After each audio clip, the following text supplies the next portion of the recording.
Hello, everyone. Good morning. Good morning. Thank you for hosting us in St. Louis. I'm glad that people in St. Louis who RSVP show up. That's the greatest thing I've seen.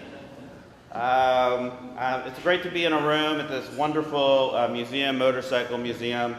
I feel incredibly masculine being surrounded by the vehicles neither my mother nor my wife will let me drive.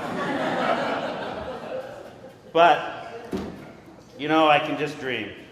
First, I'd like to, my name is Robbie Diamond. I'm the president and CEO of an organization called Securing America's Future Energy, which I will talk about in a moment.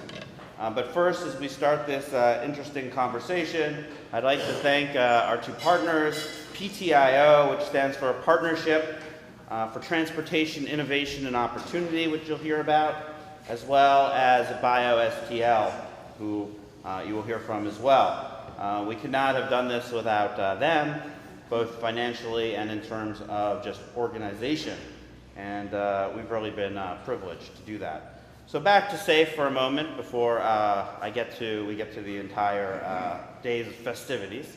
SAFE is really about ending oil dependence for economic and national security. Every major recession in the history of the United States has been preceded by an oil price spike. And most of our foreign policy entanglements and problems are in some way related to the oil we need to drive our cars, trucks, and the rest of our mobility. I just this morning, with them announcing that the USS Abraham Lincoln and a bomber task force is being to the Persian Gulf, it's just one too many times that we've seen how oil really drives our entire society, economy, and national security. So we were founded to do that. And what we're really excited about is the convergence we're seeing between technologies, batteries, artificial intelligence, sensors that are coming together to really solve this problem. And these are force multipliers to solve the problem quicker, as you'll hear about today. This is why at SAFE we published a study called America's Workforce and the Self-Driving Future, where we determined that one could get $800 billion in benefits annually from the self-driving future, while of course having to deal with problems related to employment, jobs, etc. But those problems are one in the future which we can deal with, and also we can focus on dealing with them now, and they pale in comparison to the upsides. And it's really fitting to hold this discussion here in St. Louis on the banks of the mighty Mississippi that provided that mobility to build this great country, and really at the home of the start of the interstate highway. Now let me just take a moment to explain this to you. I had a few slides, if we can get them started. Anyone? Anyone? Not there, hold on. Ah, great. So civilization has been shaped by the movement of goods and people. This defined the size of cities, limited them, as we'll see in a moment. This also limited the size of empires. As transportation became easier to move people and goods, we created larger empires. And of course, we created larger cities. If you just go back to the Roman horse cart and think about that first city and how you can only move from one side to the other to move goods, it was when the Romans created galleons that they were able to create a larger empire. And when we had the galleon ships, that's when the Europeans took over the world. And where are we today? The steam train is actually the first time we were able to move bulk goods on land, right? But that paled in comparison, and that only happened in, as I said there, in 1804. But that paled in comparison to the ability to move goods over water. Just look at the amount of people to carry the tonnage. Now that's why the Mississippi mattered so much. Now trucks came in and came sort of more bulk goods, created more flexibility, but still pale in comparison to moving goods over water. Just look here. Going from England to Jacksonville costs $400. But going from Jacksonville to Miami costs $700 to take the same goods. And as I said before, there is this technological convergence of batteries, artificial intelligence, big data and telecommunications, and ultimately sensors. And this is creating something where I think will profoundly change the world that we know. In 1887, Benz invents the first automobile. We see many internal combustion engines here. By 1908, we have the changing of the world, allowing for mobility for everyone, with a Ford Model T first rolling off the line. Now, it's amazing to think that this whole idea of autonomy that we're here to talk about today, the first car that was put on public streets was only put there in 2010. That actually is, of course, we will be hearing from Toyota, so it's the Toyota Prius, but it was put out by Google, and now a company called Waymo. Now, only a handful of years before, they couldn't even drive 20 miles, not on a city street, in an empty desert landscape. DARPA, our military research facility, had a challenge. They couldn't drive, and now they've driven over several million miles. And here we are having this discussion saying that the world's going to change profoundly. Now, why does that matter to a place like St. Louis, which I hope leads us to this interesting day? And I could show you lots of vehicles and lots of things, but this is a truck. This truck is currently operating in Sweden. An electric, autonomous vehicle will be able to move goods from the interior of a country to the waterways, basically with negligible cost. Because you are not paying for any fuels. Electricity is incredibly cheap. And you're not paying for parts, as there are no parts in an electric vehicle, very few. And you are not paying for the labor, which does cost a lot. Now, that will open up opportunities for people who might have depended on a riverway or some other body of water, or people who never settled in a part of the world because you couldn't have it. And that really is a profound change we're about to see. And I believe that the decisions we make today will matter for the future. So I think it's really important that we start this conversation in St. Louis, and we get to hear from really experts, both locally, regionally, and internationally on where this will go. But this is really the stakes that we have in front of us. From SAFE's perspective, not only will this having an autonomous and electric future allow consumers to have choices of the fuels they use and not saddle us to oil, which basically is produced not only in America, but in a global market by unstable and unfriendly countries. But this will save thousands of lives. Over 37,000 people die on our roads every year. 94% of those are caused by human error. And we see the people in making the choice of driving a 1,000-pound vehicle at 60 miles down a road and looking at their text message always choose poorly, or mostly choose poorly. And it's almost impossible unless you take your phone and turn it off or throw it into the back seat. And so that is a problem, and we're in a race between those two futures. It will also allow millions of people to get to work that currently can't get there and have other mobility. We did a study at SAFE that showed that 2 million people that currently can't get jobs because they can't get anywhere, disabled people, will be able to get the jobs and join our workforce. As well as the elderly. I think many people here are familiar with taking away the keys from their families, from their parents, and are dreading the moment that their keys are taken away from them. And finally, the disadvantaged. You know, our public transportation systems are not that good. And most of the people who want to save the bus system essentially are 1% who don't ride the bus system. But if you can go point to point at very little cost, we could have millions of people who currently do not have good access to transportation get a job. The number one thing associated with upward mobility economically is access to transportation for a job. And this provides this moment. So we think that the stakes are incredibly high. There are downside risks, but we have to think of the benefits, and we have the luxury of, although, as I said, it only started in 2010, and here we are in 2019, really having this serious discussion. We do have the luxury of a decade or so to really, flesh this out and make sure that the people who will not benefit will be able to handle that, but at the same time bring this, what we think is an incredibly valuable change, profound change in our society to the fore. So with that, I will introduce Hillary Kane, who is the chair of PTIO, as I mentioned, the Partnership for Transportation Innovation and Opportunity. She's also the head of Innovation and Automation and Connectivity Policy at Toyota.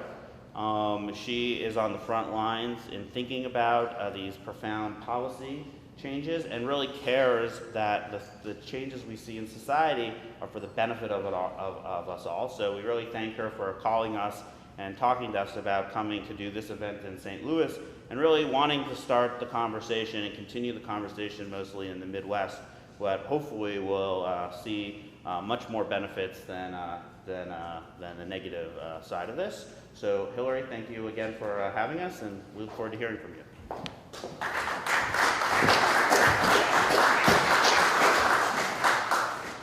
All right, so good morning, everyone. As Robbie mentioned, I'm Hillary Kane, and I am Director of Technology and Innovation Policy for Toyota, and I'm also the Chair of the Partnership for Transportation, Innovation, and Opportunity.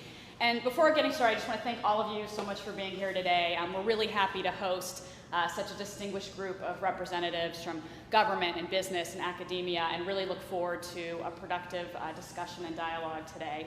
And I also want to thank Robbie Diamond and the teams at SAFE and BioSTL for their help and support on today's event. So at Toyota, we recognize that there are a variety of benefits that society is likely to realize from vehicle automation. Benefits like safer roadways and greater access to mobility and increased convenience. We also realize, however, that there are challenges that come with the technology. And among these potential challenges is the impact that it may have on our workforce.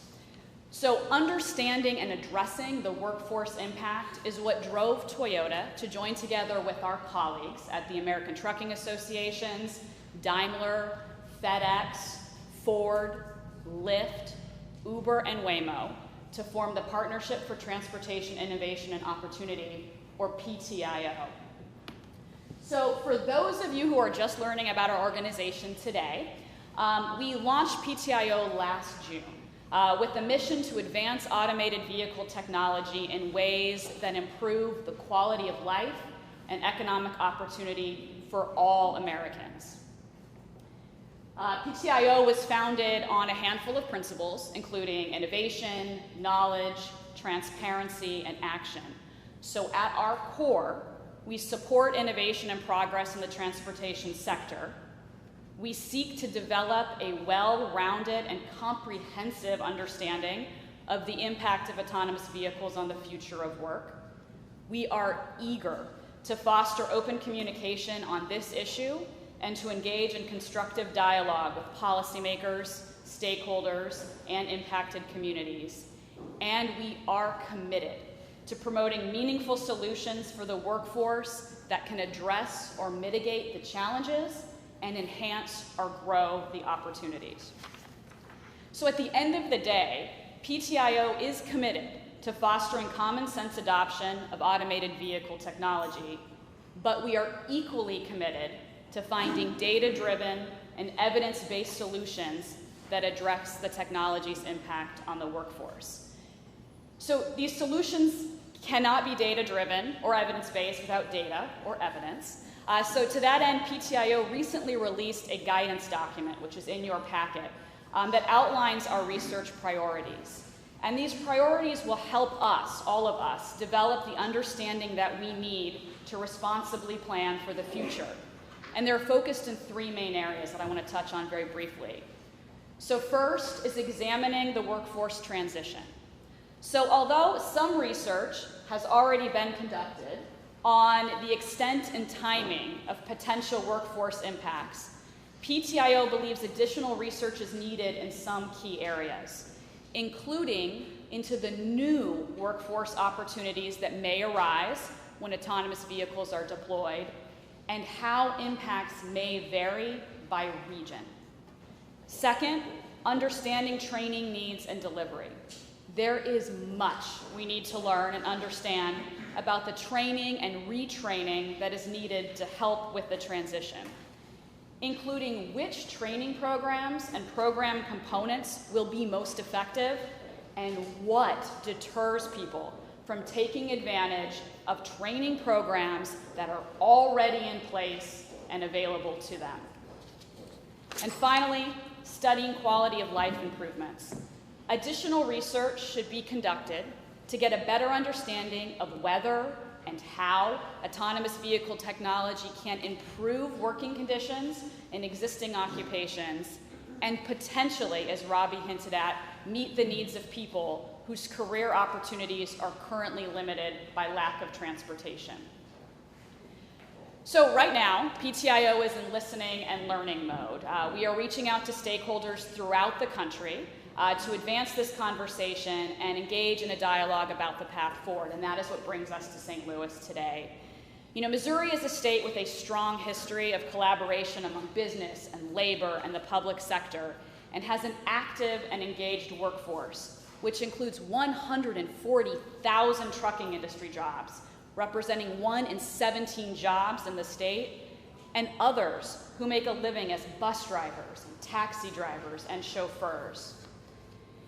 Now, the transition to an autonomous vehicle future is not going to happen overnight, so we have time to be thoughtful and deliberate in our approach. However, at PTIO, we do feel a sense of urgency and certainly a sense of responsibility to meet the needs of transportation workers in impacted communities here in Missouri and throughout the rest of the country during this time of change. Now, we recognize that success for workers is absolutely dependent on our collective ability to confront the outstanding questions being raised today about our long-term future. Unless we work together, we cannot achieve our goals. It's critical that we hear from you and from other stakeholders starting today and moving forward. And that is why PTIO is launching a strategic partnership program. We are seeking organizations and entities that we can partner with to prepare for and support workers during this transition. So please feel free to speak with us here today or reach out via email to learn more about either our strategic partner program or our mission. And we genuinely look forward to working with you. And with that, I want to thank you again for joining us today, and I think I'm going to turn things back over to Robbie. Thanks so much.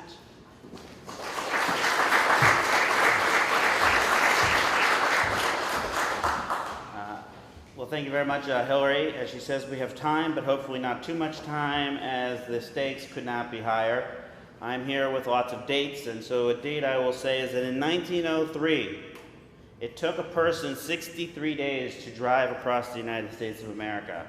In 1913 was the first road that crossed America, and by 1916, it only took 5 days.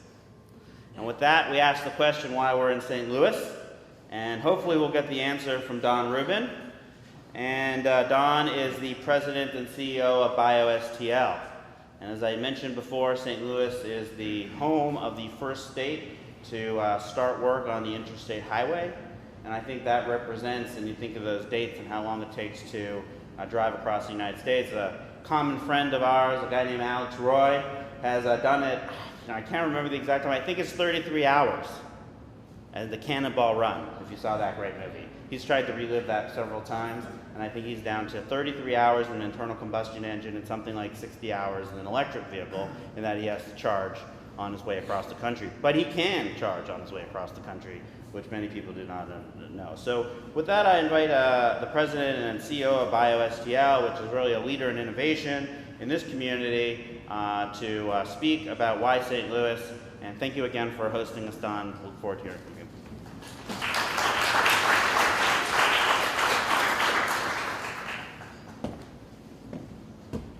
Thanks, Robbie. Good morning, everybody. It's kind of dark in here. Is it dark in here? I don't think I can read. I need more light. Did you have that trouble? I think so. Good, okay. I'm not the only one. Glad to hear that. I can't tell who's here, but I saw you. So, good morning. So, the question is, why St. Louis?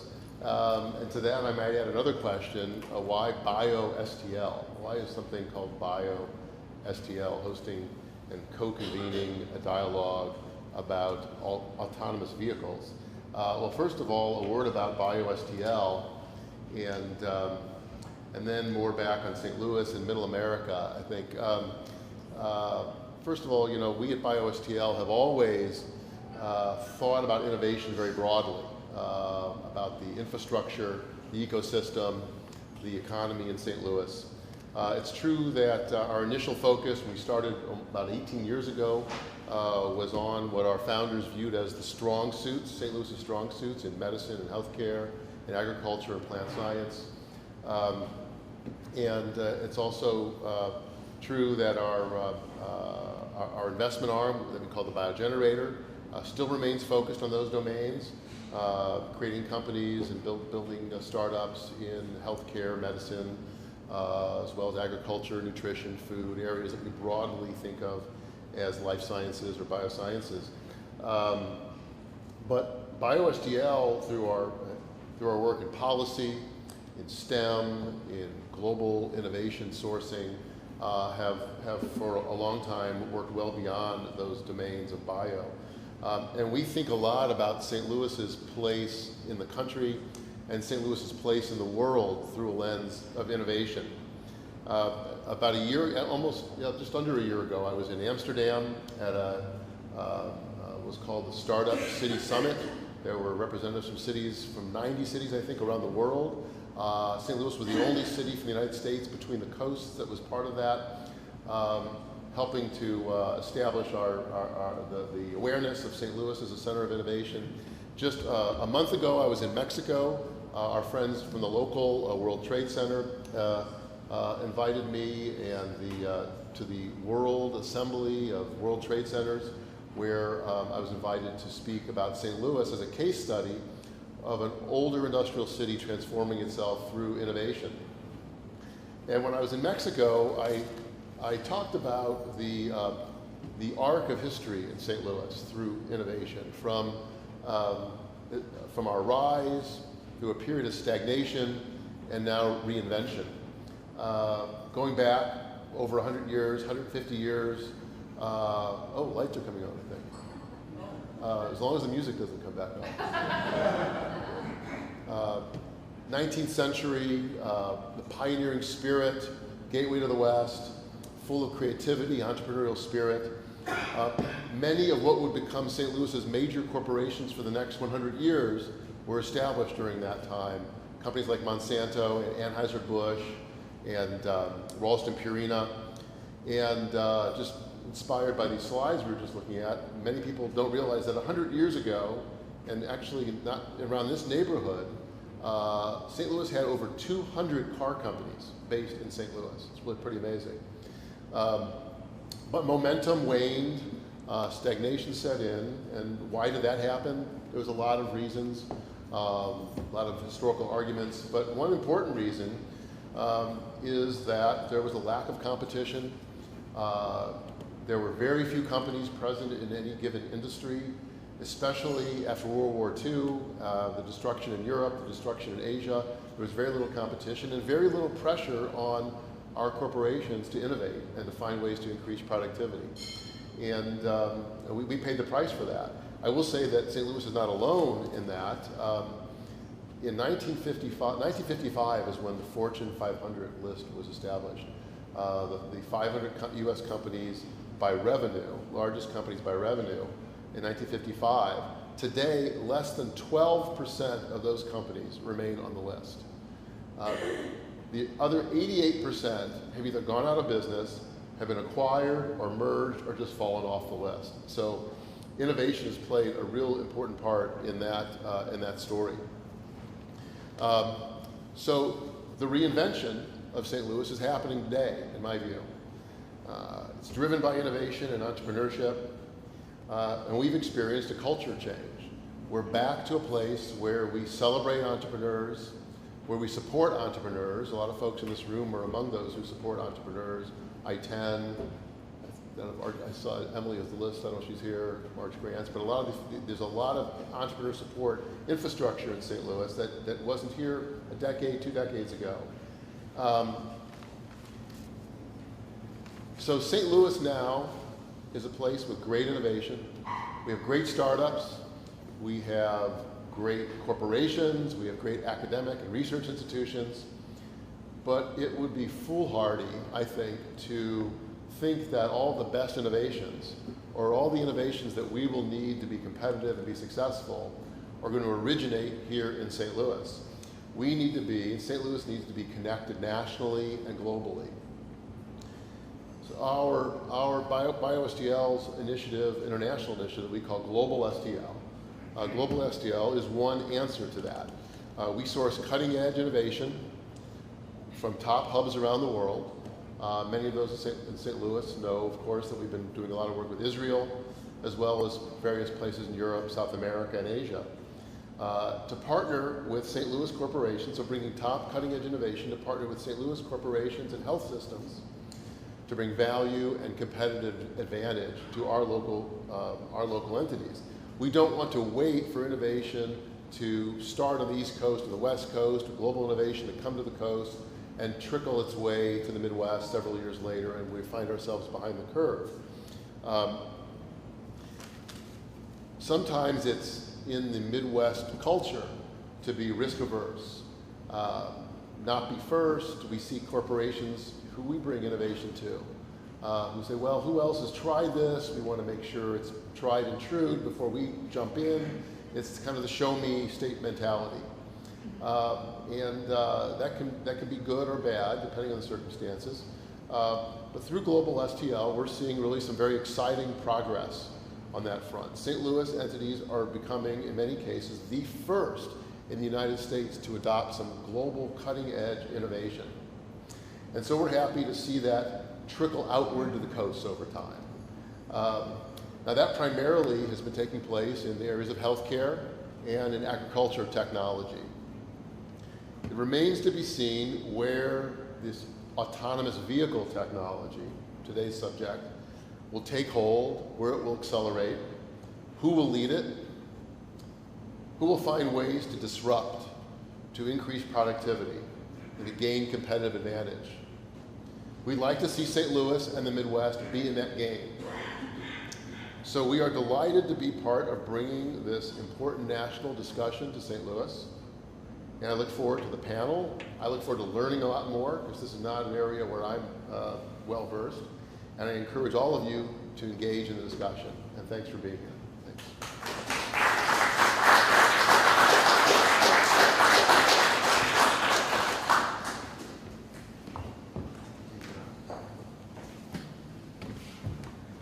Thanks, Don. Next up, before we get to the panel, is Tom Chulik, the President and CEO of the St. Louis Regional Chamber. Last year, Tom was pulled out of retirement to lead the St. Louis Regional Chamber. I'm personally hoping that my retirement is better.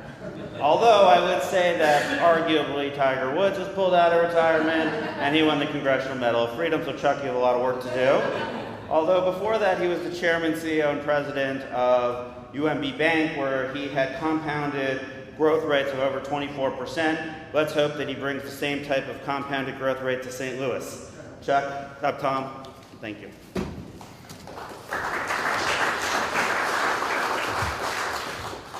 Good morning, everybody. Good morning. Good. People are awake out there.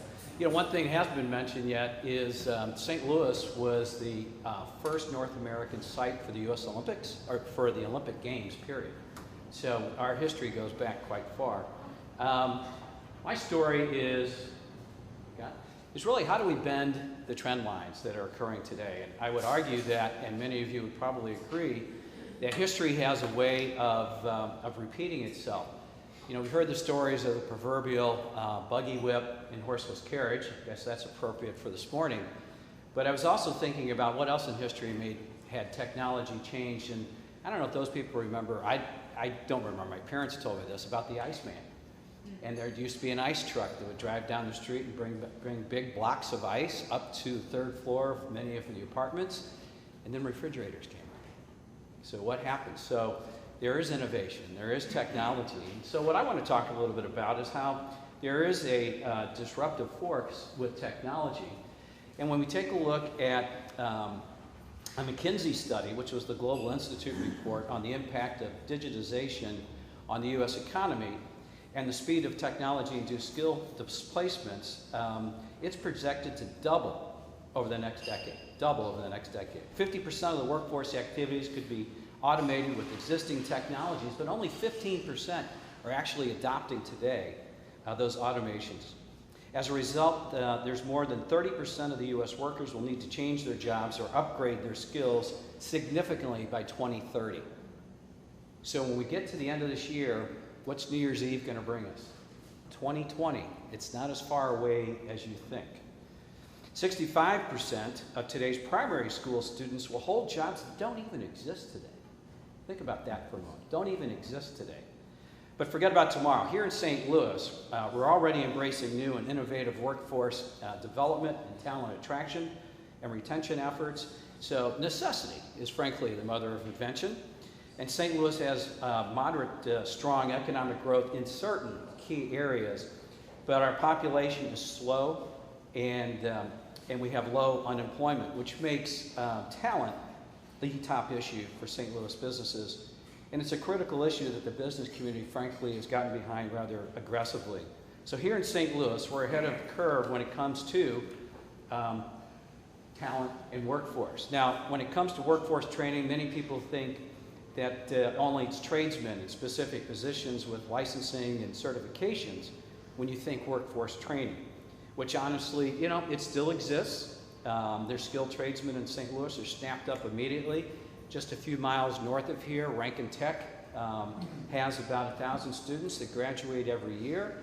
They have 2 job offers for every position, every person that's already there, but it's in automotive, it's in skilled trades, machine operators, but they're also doing robotics. They're also into website design, and they're the largest servicer in the Midwest for Oracle and Microsoft. They draw talent from 10 different states, but thinking that that's what it looks like, but it also looks like this.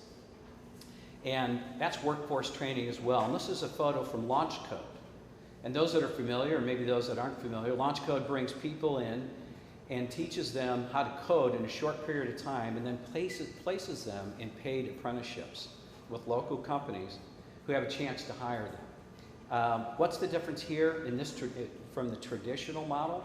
Well, it's results, and these kinds of programs can adjust and address changing trends immediately. They can be very brief, they can be responsive, adaptive, but they're also results driven.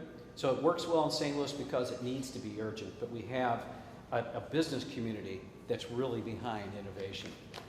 So let's talk a little bit, since I'm the chamber guy, I'm going to talk a little bit about the chamber. So what are the chamber priorities? And when you look at this, business recruitment, talent attraction, workforce development, and business advocacy, the chamber is the largest business-led organization in the St. Louis metropolitan area. It's 15 counties, 8 in Illinois, 7 in Missouri. We represent 1/3 of the business community in the metropolitan area, and that's an MSA of 2.8 million people. So it's a rather, when you look at the entirety of the St. Louis region, it's a pretty good group.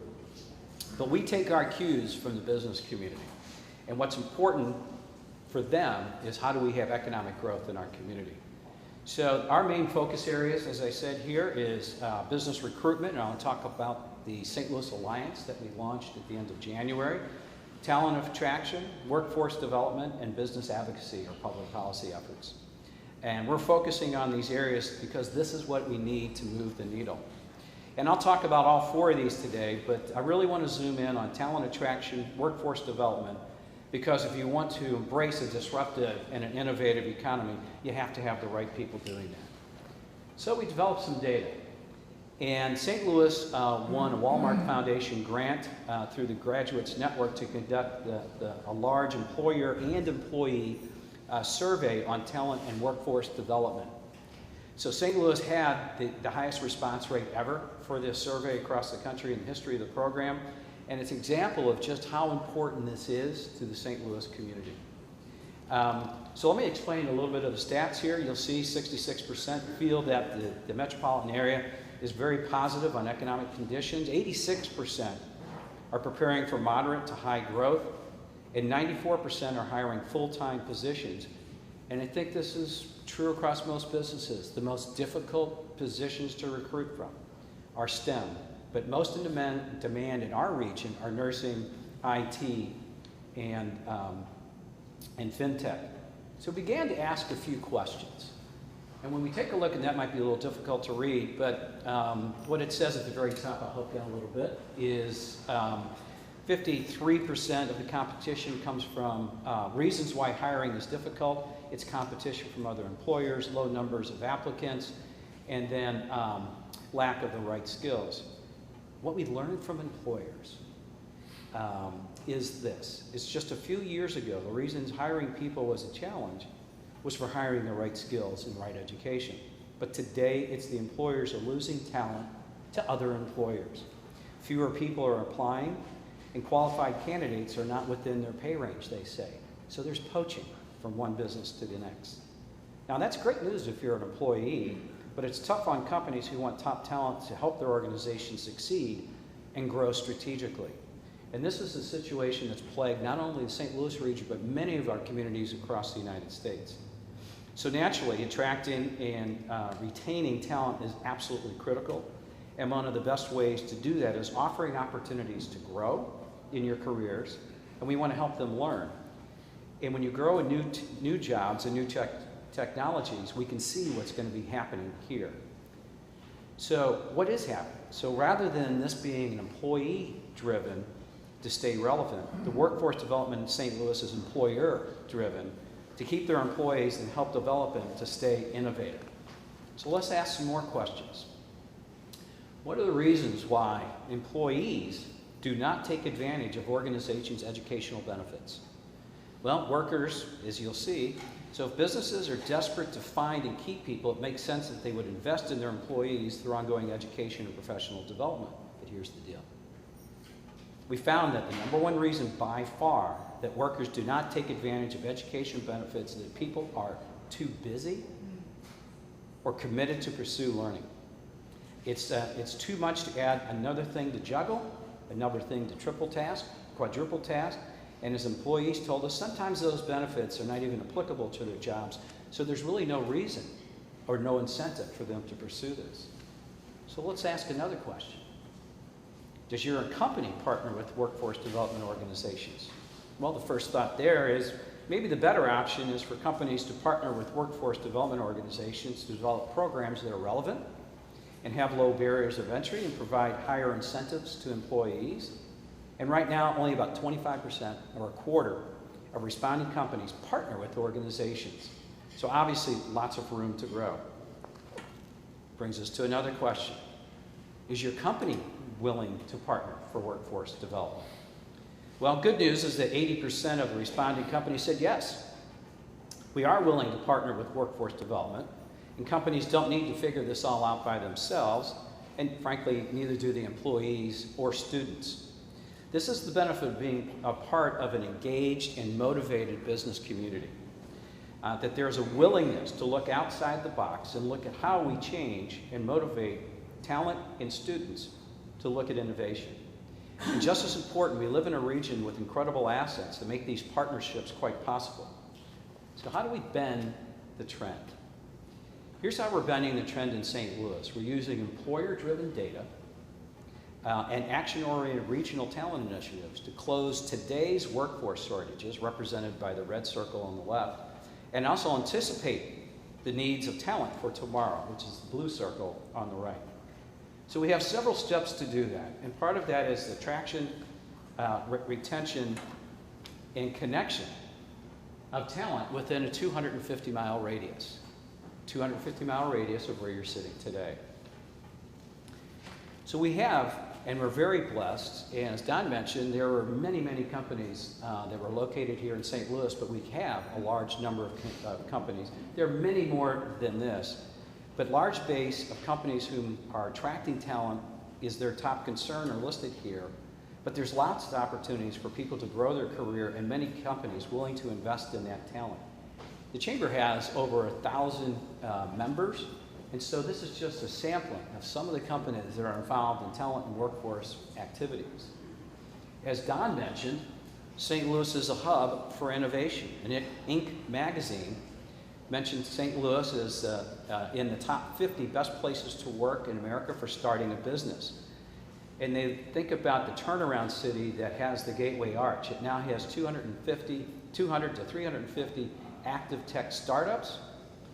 And at the same time, St. Louis has built a strong reputation for being a startup hub, especially in cybersecurity, fintech, ag tech, and bio. We have opportunities for both emerging and established companies, so one of the best ways to attract talent is to look at the students and talent within a 250-mile radius of St. Louis, basically a 4-hour drive.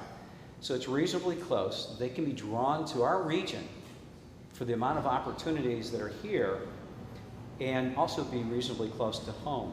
There was also another study done by Seek Capital that listed St. Louis over the last 2 years. St. Louis was ranked #1 for startups for women businesses at 45.2%. That's over 2,700 companies. #2 was Austin, Texas at 32.7% and only 1,400 companies that were startups by women. So when we look at programs that the Chamber is launching, there's one called Project 250. We spent a lot of time, not much money, on branding this. We did a pinpoint of St. Louis, drew a circle of 250 miles, Project 250. Very creative. Thank you for all those people out there that contributed to that. It's an initiative to attract and retain college students within a 250-mile radius. We're looking at connecting students to employers through experiential internships, externships, and it's a pilot program that we're launching later this summer.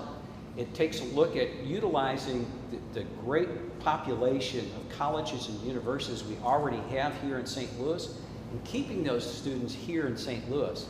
And those students that are coming to our great colleges and universities, you're going to hear about some of the work that Jeff Bittman's doing at St. Louis Community College. How do we keep those students here? And it's on the shoulders of the business community to effectively communicate that that opportunity exists here and not in some other location like Indianapolis or Memphis or Chicago or Denver or Minneapolis. I think it's still cold in Minneapolis. I'm not sure. Feels good. So we then have new things that just launched on March 14th. That's 314. What's that mean? Come on, interactive. It's Pi Day. All right. For those that are unfamiliar with St. Louis, 314 is also the St. Louis area code. So those people that are out in West and they have a 636, and those people in Illinois were a little disappointed perhaps in that launch, but be that as it may, 314 was the launch date for St. Louis Made, which is a long-term, multi-year regional project to change the narrative of St. Louis. You can grow your career here, you can have a great place to live, and it's a terrific lifestyle. And talent recruitment has a lot more to do today with lifestyle than it does with businesses and who's building a business. Years ago, you could build a business and they will come. Today, you need them to come here first and they'll find a job. It really changes the dynamics of economic development. So we've looked to create regional talent pipelines because we need the volume. We need the activity. So the next strategy is to create a regional talent pipeline in key areas to leverage the assets that we have, to leverage the opportunities that our colleges and universities and community college help us have. We have strong industries with potential growth. What we need is pipelines that we can make sure we can support these over the long haul. So we did this and we're data driven. And when we take a look at what sectors, we looked at the data and we looked at high demand industries and those high demand jobs within those industries. And across the top, you'll see from left to right, information technology, healthcare, financial services, advanced manufacturing, transportation, and construction. And under each one of those categories is a short list of those high demand jobs within those categories. Data led this to this. And those positions, the data positions, are in there as well. So by example, I just took information technology where we can take action and align that with opportunity. So on the left, what you'll see in the red are the major regional employers, and so we're working with those employers to scale our ability to bring the opportunities to employers in high demand positions. So educational and workforce organizations are on the right, your high demand occupations are in the middle, and you've got regional employers. What we're looking for is how are those positions evolving? What are the needs of those businesses so we can directly relate the needs of having a qualified student or a qualified individual, or having individuals become qualified for specific jobs that we need today. That's the left side of the barbell. And so it helps the region adjust to business changes and business needs. So it's educational institutions equal workforce attraction. But we got to measure it. So it's not enough to assemble the data, but we also have to, how we measure things. And I think the important piece here, maybe hard to see, is that we look at quarterly our workforce shortages and begin to make adjustments. But we look at it annually. The third point down is new programs developed in response to workforce shortages. So we're here and we're putting programs in place that are able to pivot and adjust to the needs of businesses, much like the Iceman and the refrigerator. How do you make those adjustments? And we have to begin to look at other talent pipeline strategies as well. So we look at how do you create and anticipate. In GeoSource, which is powered by Bayer, this is the Gateway Higher Education Cyber Security Consortium. That's pretty hard to say if it's about 8 o'clock in the morning, but by 10 I can say that. It's a newly created organization comprised of local universities and educational research interests in cybersecurity. And it aims to guide cybersecurity students, educators, and practitioners in the greater St. Louis region through collaboration and support of a growing field in cybersecurity, and to promote education, industry development, and help fill regional high-demand jobs.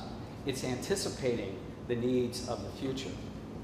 Also, creating and anticipating is working with bringing different organizations together, and partnerships is huge. Good news is that 80% of responding companies, if I go back to the data, high-demand industries, high-demand companies, are willing to partner on workforce development. Companies don't need to figure all this out on their own. Neither do the employees or students. This is a benefit of being part of an engaged and motivated business community that is already willing to look outside the box and be innovative in how they attract and develop talent. And just as important, we live in a region with incredible assets that make these partnerships very possible. It's an engaged, motivated business community. Create and anticipate again with St. Louis Community College. We have Code Camp. BioSTL led an effort to bring employers, education, and community-based organizations to address the region's needs in science, technology, engineering, and math. And growing the workforce is really important if we're going to be able to support economic development. And so we launched in January in St. Louis, the St. Louis Economic Development Alliance, or Alliance STL, and its purpose is to be solely focused on business recruitment and business retention. Our guiding star is collaboration with all of our partners. We cannot do it alone. We need an engaged business community. We need our economic development partners. We need our innovation partners. We need our education partners in order to be successful and grow the talent pipeline. So we drive to success by collaborating with a variety of regional partners.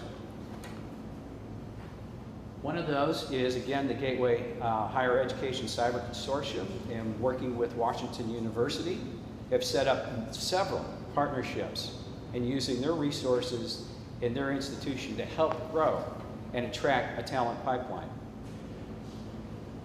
Maryville University considers itself a disruptor in higher education with rigorous technology-driven curriculums, innovation learning spaces, and diverse campus community. Maryville students develop skills that region's economy is looking for. I was out there last week, 97% of the students have a job upon graduation. Any parents out there? That's a return on your investment.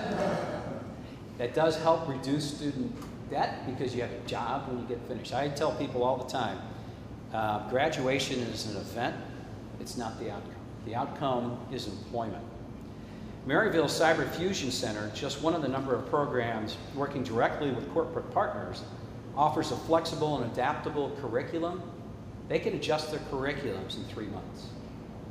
Maryville's ability to quickly pivot to support partner-specific IT needs or industries addressing emerging security threats help make it one of the 4th fastest growing private university in the country.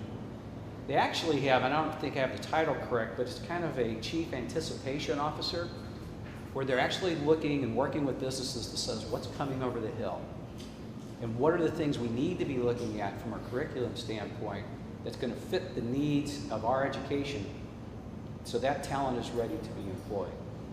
And again, with Maryville, we're also looking at how can we keep overall education costs down.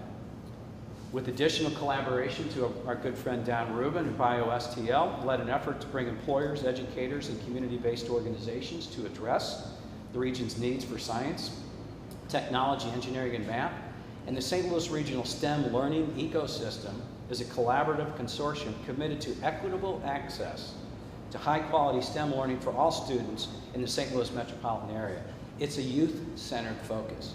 And the STEM ecosystem will advance regional STEM collaboration beyond networking and cooperation and moving towards a common vision and common agenda, shared planning and measurement, mutually reinforcing activities, and continuous communication that deepens the students' engagement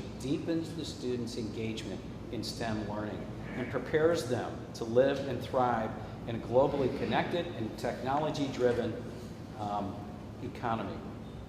One of the other programs that the St. Louis Chamber launched earlier this year was Diverse Business Accelerator that helps diverse and women-owned businesses grow their business, hire more people, and expand. It's a 3-month program. We'll have 3 cohorts this year. It's modeled a little bit after the Fellows program, and it has something that the content of it is very scalable. So there's a lot of interest in how well this program is evolving. We just graduated our first cohort class, and they're thrilled. We have to look at advocacy too, and Lieutenant Governor Mike Kehoe is to be here in the panel, and I understand that he is in Jefferson City. If anybody knows what's going on in Jefferson, I don't know, anybody knows what's going on in Jefferson City. It's just being recorded, Dave? Okay. But the end of the session is a week from Friday. So there's a lot of things going on here between now and next Friday. So I want to thank the governor, Lieutenant Governor, for trying to be here. But advocacy and the influence of public policy is very critical for workforce. And I want to thank Governor Parsons and his leadership in putting together a platform and a set of legislative priorities focused on workforce, economic development, and infrastructure. The infrastructure bill should be moving towards, and I'm not the pro on this, but should be moving towards the governor's office sometime later this week, maybe early next week. Workforce is a big part of the bill. That's being considered in the Senate as we speak. I think that's why the Lieutenant Governor's down there to keep things going. Advocacy is very important because it has to keep us on leading edge. It has to keep us competitive, not only with the contiguous states, not only those broader states in the Midwest, but it has to keep us competitive on a national level. So what I want to do is thank you for being here. And it's about innovative approaches to changing the talent needs. It's being able to bend the trend on how we attract talent, how we empower talent, but how we unleash that talent in our community that helps us grow and have people look at St. Louis as the place to be when it comes to innovation, technology, in the areas that we can lead the country in. I would be remiss if I didn't finish by saying thank you, but I'd also say, let's go Blues. So, thank you very much.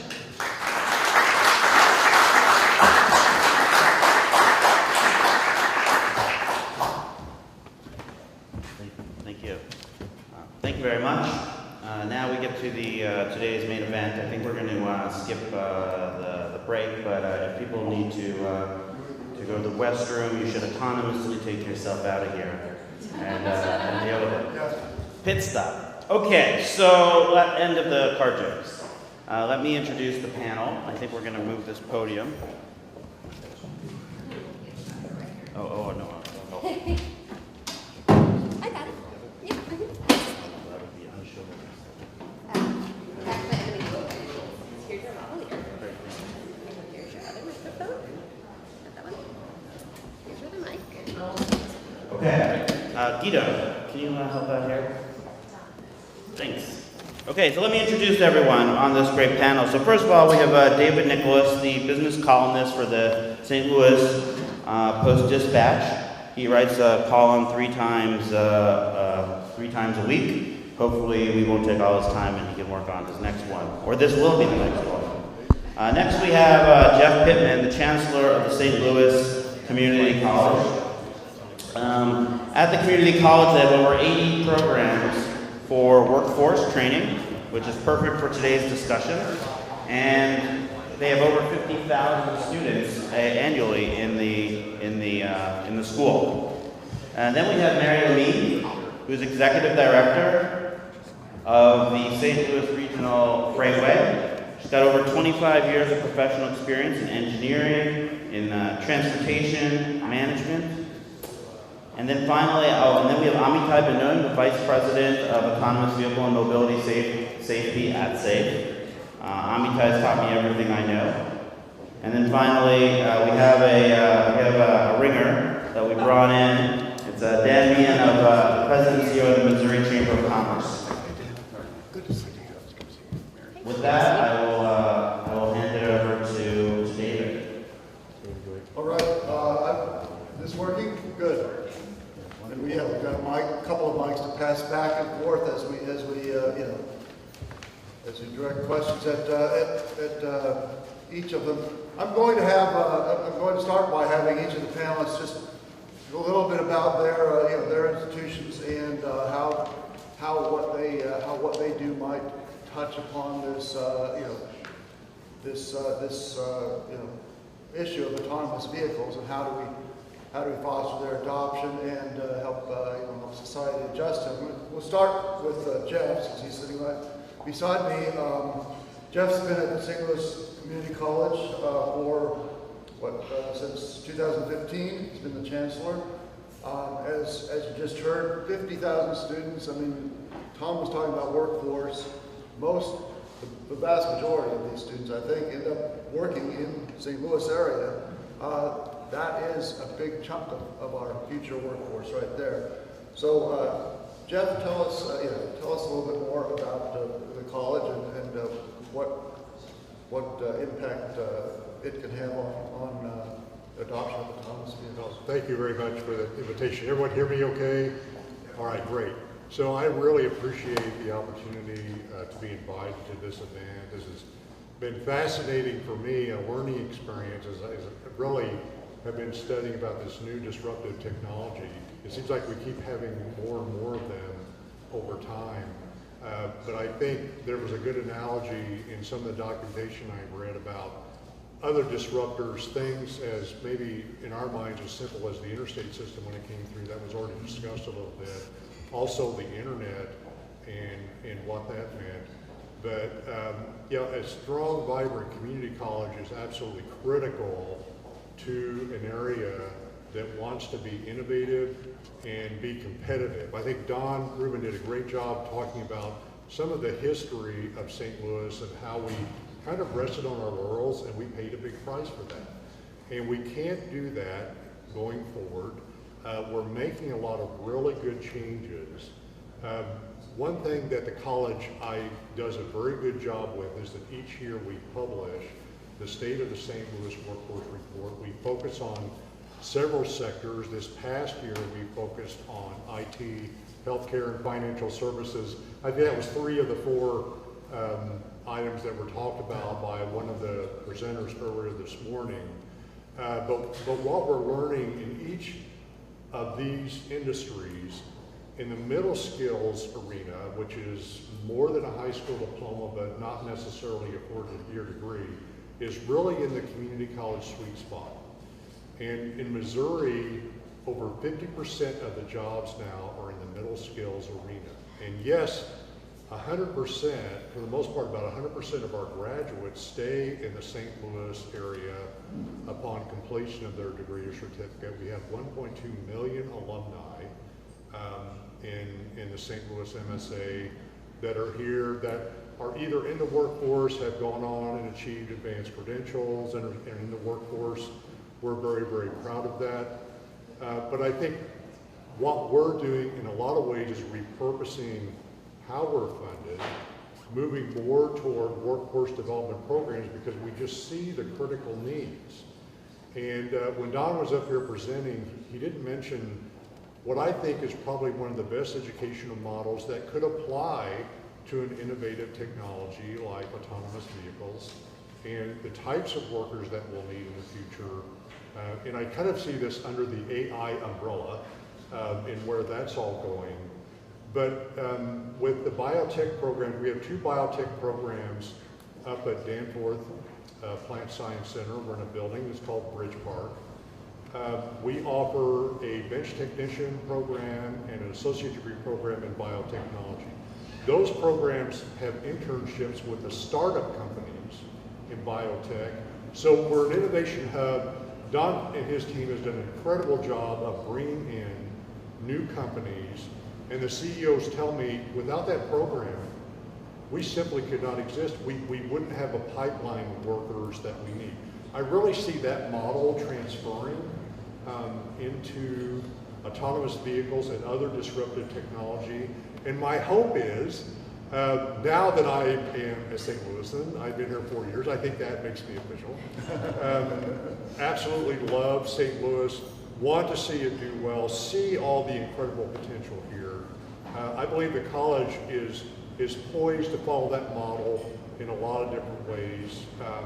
Tom already mentioned the immersive code camp that we're working with right now and partnering with Launch Code.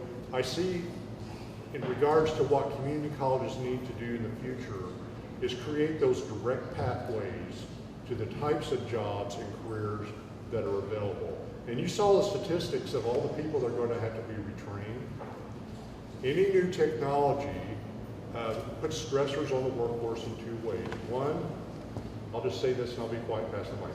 One, there are going to be needs for a lot of new workers in the technology. That puts a lot of stress on the workforce where people have to be educated and brought in. 2, there's going to be a lot of displaced workers by the disruptive technology that need to be reskilled. Now, I believe community colleges are well versed to align and serve in that capacity. All right, next we'll go to Mary Lamy. She is the executive director of the St. Louis Regional Freightway, which is still a relatively new effort in this area in 2015, to look at the freight needs of this. I mean, St. Louis, as I think we heard earlier, has always been, with the rivers and all the modes of transportation, it's always been a hub for shipping things across the across the country by road, rail, or river. And as in Robbie's presentation, you saw that really cool autonomous truck. I mean, a lot of people think that it may be the freight industry that is the first adopter and goes the farthest with autonomous technology in the short run. So, Mary, tell us about the Freightway and tell us about how this new technology might fit into what St. Louis is doing. Very good. Good morning, and thank you, David, and the opportunity to be part of today's program. Can you hear me okay in the back? Sorry, is it better now if I hold the microphone up? Is this better? Alrighty, well, good morning again. Mary Lamy, St. Louis Regional Freightway. As David mentioned, we're a relatively new business enterprise of bi-state development. Our role is to grow jobs in the manufacturing logistics industries. 2 primary goals focuses on infrastructure investment, and the other part focuses on marketing those great assets and building partnerships, not only within the St. Louis region, but with other markets outside the St. Louis area. So as many of you know, we have a world-class logistics freight hub. We have the 3rd largest rail hub, 4 interstates, 3rd largest inland port facility, most efficient port system. In the last 3 years, we have branded ourselves as Ag Coast of America. And that's because nowhere else on the inland waterway system has the capacity of moving ag products from truck and rail onto the barge system. That's within a 15-mile section right here in downtown St. Louis, 7.5 miles north of the arch, 7.5 miles south of the arch. The amazing part is that location is growing. We have 15 of those locations. The 16th location is on the verge of coming online. We've got 2 other locations that we're actively promoting it. So the punchline on this is, from a global perspective, these industries are growing. The biggest deficit we have for the St. Louis region is the ability to fill the truck driver positions, and that leads into the autonomous vehicles. So let's focus on a global market. What's going on? U.S. Department of Transportation is anticipating freight volumes will grow by 40% over the next 3 decades. Hence the role of the St. Louis Regional Freightway. We know there'll be regions throughout the Midwest that are going to take advantage of that growth.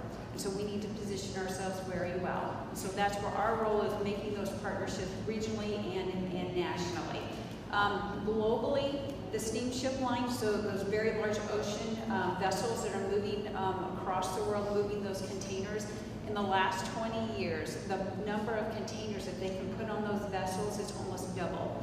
In 1965, they had 4,000. Going to 1980, they were able to put about 11,000 containers. Fast forward to 2018, they're up to 22,000 containers on a ship, which means the ports on the East Coast and in the Gulf are investing millions of dollars in upgrading those ports. Here's where the Midwest and St. Louis comes into play with that. Those East Coast and West Coast ports need to push those containers further to the interior of the United States. And so they're looking for partners. We're actually partnering with the Port of Savannah. In 3 weeks, they're coming to the St. Louis region. When they come to the St. Louis area, we're going to give them a tour of our intermodal facilities. And the first thing that they're going to ask is, what are your drayage costs? What are the costs to move trucks in and out of these facilities? How much congestion do you have? And that's where regionally we have a shortage of truck drivers. Nationally, there's a shortage of truck drivers. And that's where we believe with the autonomous vehicle program, this is an opportunity that we could help solve that problem. We're not concerned about putting truck drivers out of a job. In 2018, there was, I think, 60,000 truck driver shortages nationally, and I think that number actually went up almost to 100,000. So I think the point is, nationally, this is a challenge that could impact our competitiveness as it relates to moving freight. So our nation as a whole, this could impact us. Regionally, it could impact us. We are aware of several trucking companies here within the St. Louis area. They have the ability to grow their business, but what's holding them back is a shortage of truck drivers. Again, the tie into autonomous vehicles. We believe that autonomous vehicles could provide a solution as far as increasing safety and addressing the shortage that will allow not only our region to grow and take advantage of these many opportunities, but also help the nation compete within that global market.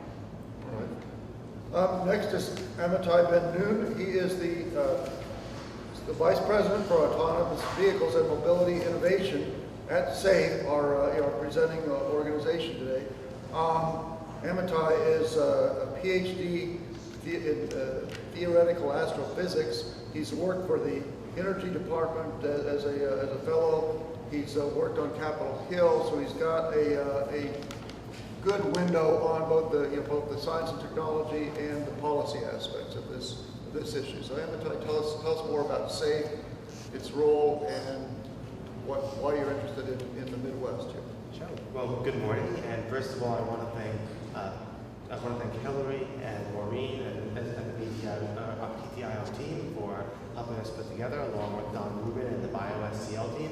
And it is just a wonderful morning to be here in St. Louis and be at the ground floor of this incredibly important conversation about the role of using technology and emerging technology to remake cities and unlock the opportunity for the residents of the city and the broader regional ecosystem. So SAFE, I think you've heard from Rob, you understand our general role in trying to transform the energy picture of the United States nationally. Now, my role is specifically on the role of new transportation technologies and specifically around autonomous vehicles. And the way I articulate our role, what we try to accomplish, I'd say our role has really two parts. One, we want to help accelerate the safe deployment of autonomous vehicles and other transportation technologies. And two, maximize the societal benefits that these technologies will bring. And these two missions are very closely tied to each other. First, we work with governments at the federal, at the state, at the local, sometimes even the international level, to help come up with the right regulatory framework to bring new technologies to market. And the challenge is, is that regulatory certainty is really important for companies. They need to operate in a positive regulatory environment, one where they have some visibility in how they're going to interact with government. in order to be able to thrive. And at the same time, you want to leave room for innovation, for companies to be able to, for the private sector, for universities to be able to come up with great new technologies that solve any problems we have with our current transportation system. And you want to have the room to be able to bring those technologies to market, while at the same time assure the public and the stakeholders that this is being done in a safe, responsible way. So we really see government as being a really key player, and we provide a lot of the technical expertise to help governments come up with the right frameworks that allow for innovation, but also communicate the genuine interest in safety. And so we've been very active at the federal level and in about 7 different states in order to help provide what is the right balance of regulatory framework that balances both innovation and safety. Now, the reason why the second part of our mission, which is maximizing societal benefit, is closely tied to that is anytime you want to make a transformation, there's friction, there's resistance. Sometimes new technologies don't fit neatly into existing regulatory frameworks. Sometimes there are groups that don't see themselves as completely as benefiting from the change in technology. And so we think, or we need to help communicate what the benefits of new technologies are going to be. And by painting that picture, then we increase the public's desire for seeing new technologies on the road, and we create the space for both governments and industry to be able to work together to get those new technologies in place. And so some examples of what we've done on that front is we've worked with the Riemann Foundation in Boston to write a paper on how autonomous vehicles might work with the disability community. There are millions of people who are not able to participate in the lives of their communities, whether it's work or social life, because they don't have the ability to drive a car. And especially now, having come from Washington D.C. to St. Louis, I certainly see in a metropolis where the car is the most useful mode of transportation, that's going to be an especially big barrier. We've worked with industry on a study of how we can best transition the workforce of the present to the workforce of the future, and do so in a way that is as inclusive as all parties as possible. And so the reason why we do that is, we think one is, with the new technology, it's hard to see the future. And if we can paint the picture of the future, we can get people excited, and we can get support from communities, from industry, from government, and we can all work together towards those solutions by building out that vision of the future. And I think it's a really exciting future. Yesterday, I had the opportunity to speak to a middle school here in St. Louis, and there were about 40 students in there, and I told them I was going to talk about driverless cars. And I said they can all ask questions whenever they want, which was a big mistake.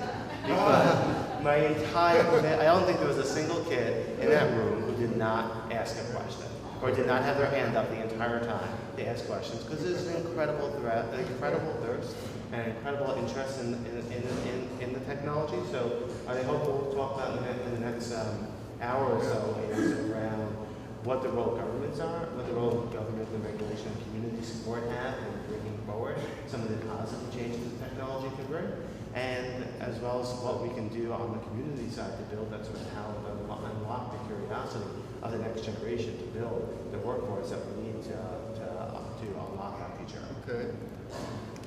Next, we're very fortunate to have with us today Dan Meehan, President and CEO of the Missouri Chamber of Commerce. Mention a couple of things about the chamber that makes Dan's expertise relevant today. I mean, first, it's the premier advocacy organization on business issues and for policies that promote economic growth in the state of Missouri. So Dan, Tom said, "Who knows what goes on in Jefferson City?" Dan knows what's going on in Jefferson City. And secondly, I've read these studies and written about them.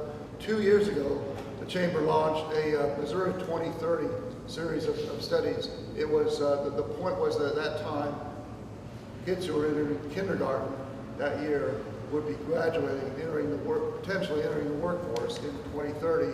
So we really need to know what the workforce needs will be, what the technology environment is going to look like, what the infrastructure needs will be. all of those things are in there, and you know, you know, Dan is also plugged in on those workforce. They've been studying these issues and needs, and he can tell us about it. Thank you, Dave, and good morning. It's great to be home. Let's go Blues, to follow up on what Tom said, and Game 7 tonight, kind of an important day.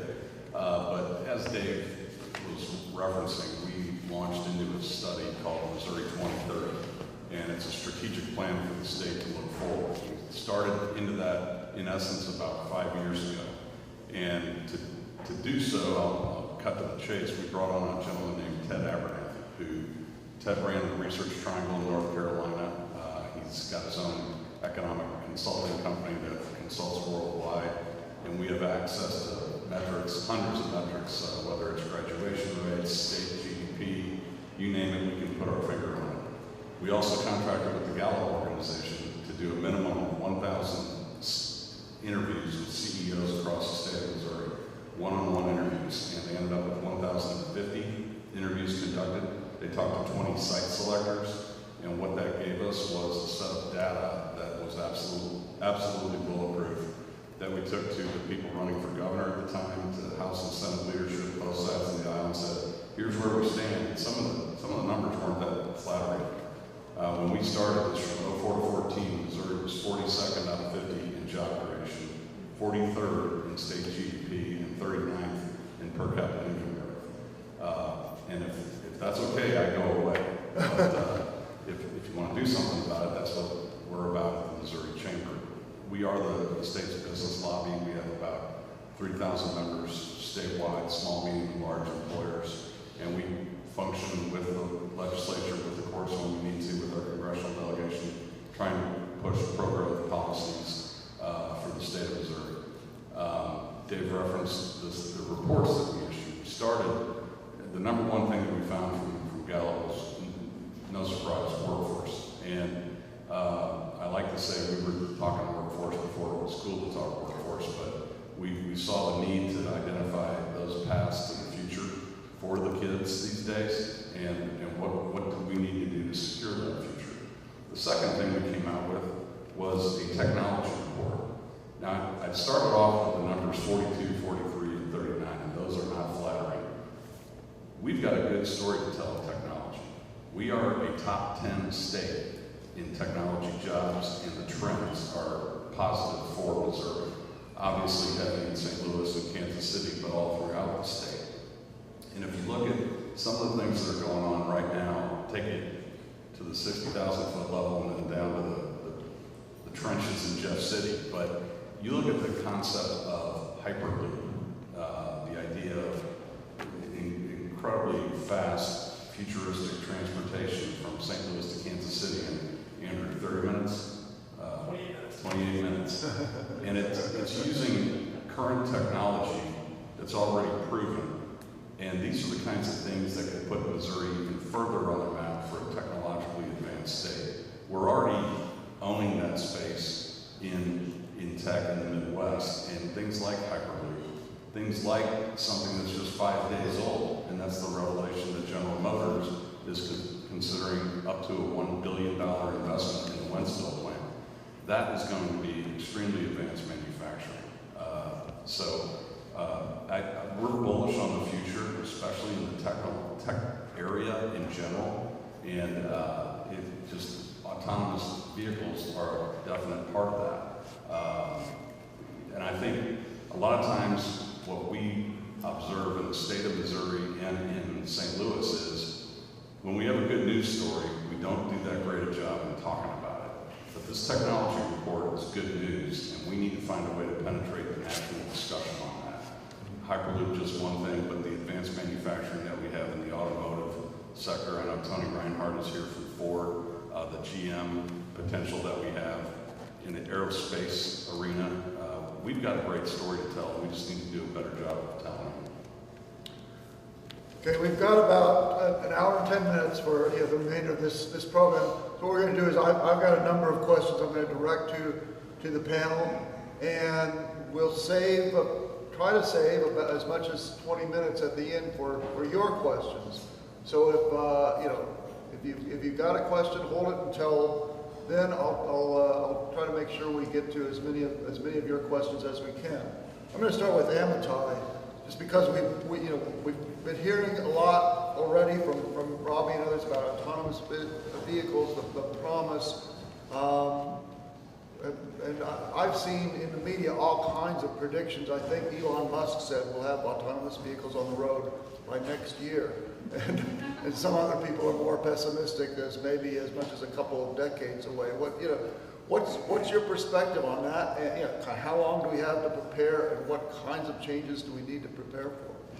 Sure. No, thank you. And I think just to go back to my experience yesterday with the middle school and all of that, the very first question I got from one of the students there before I even opened my mouth and said a word was about Tesla and about self-driving cars. And aren't they already there? Aren't they, and questioning with their track record. So I knew I had a very hard crowd to work with. And I think that just speaks to the real importance of communicating clearly on the issue, setting expectations, and engaging in this dialogue with facts instead of speculation. So I think we've had an enormous amount of progress in the last decade.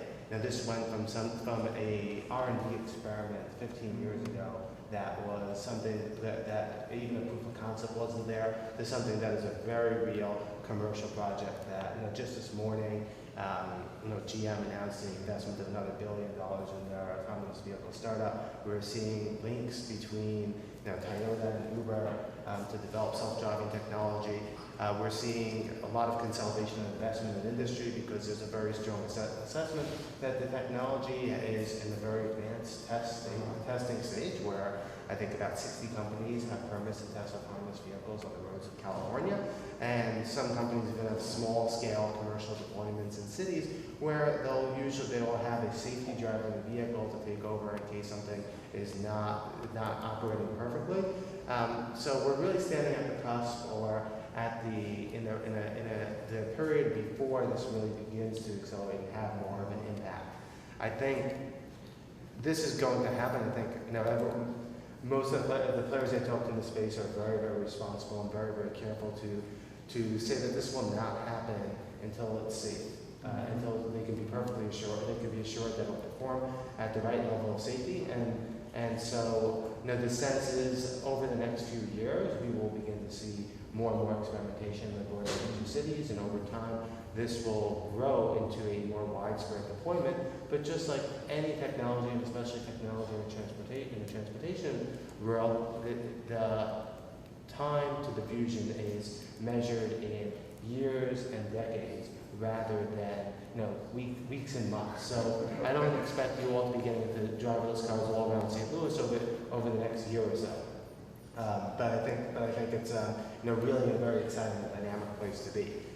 I also want to specifically talk about the commercial space because it's a parallel area of development. I think that a lot of the most visible work is happening in the passenger car space, where we're envisioning self-driving cars to take people around in a ride-sharing type service, where like Uber and Lyft without the drivers. But there's also a lot of progress being made in the trucking space, because trucks operate on the highway, which are simpler environments. Even though they travel at higher speeds, there's divided highways or different where you don't expect pedestrians to cross in front of you, and you have simpler environments. And the technology is still complicated, still requires a lot of development, but we may see, and also because of the economic structure of the industry, we may see a quicker road towards deployment. So right now there's a lot of investment in self-driving trucking companies. Some of them have demos going on, mostly the I-10 corridor that's between California and Florida.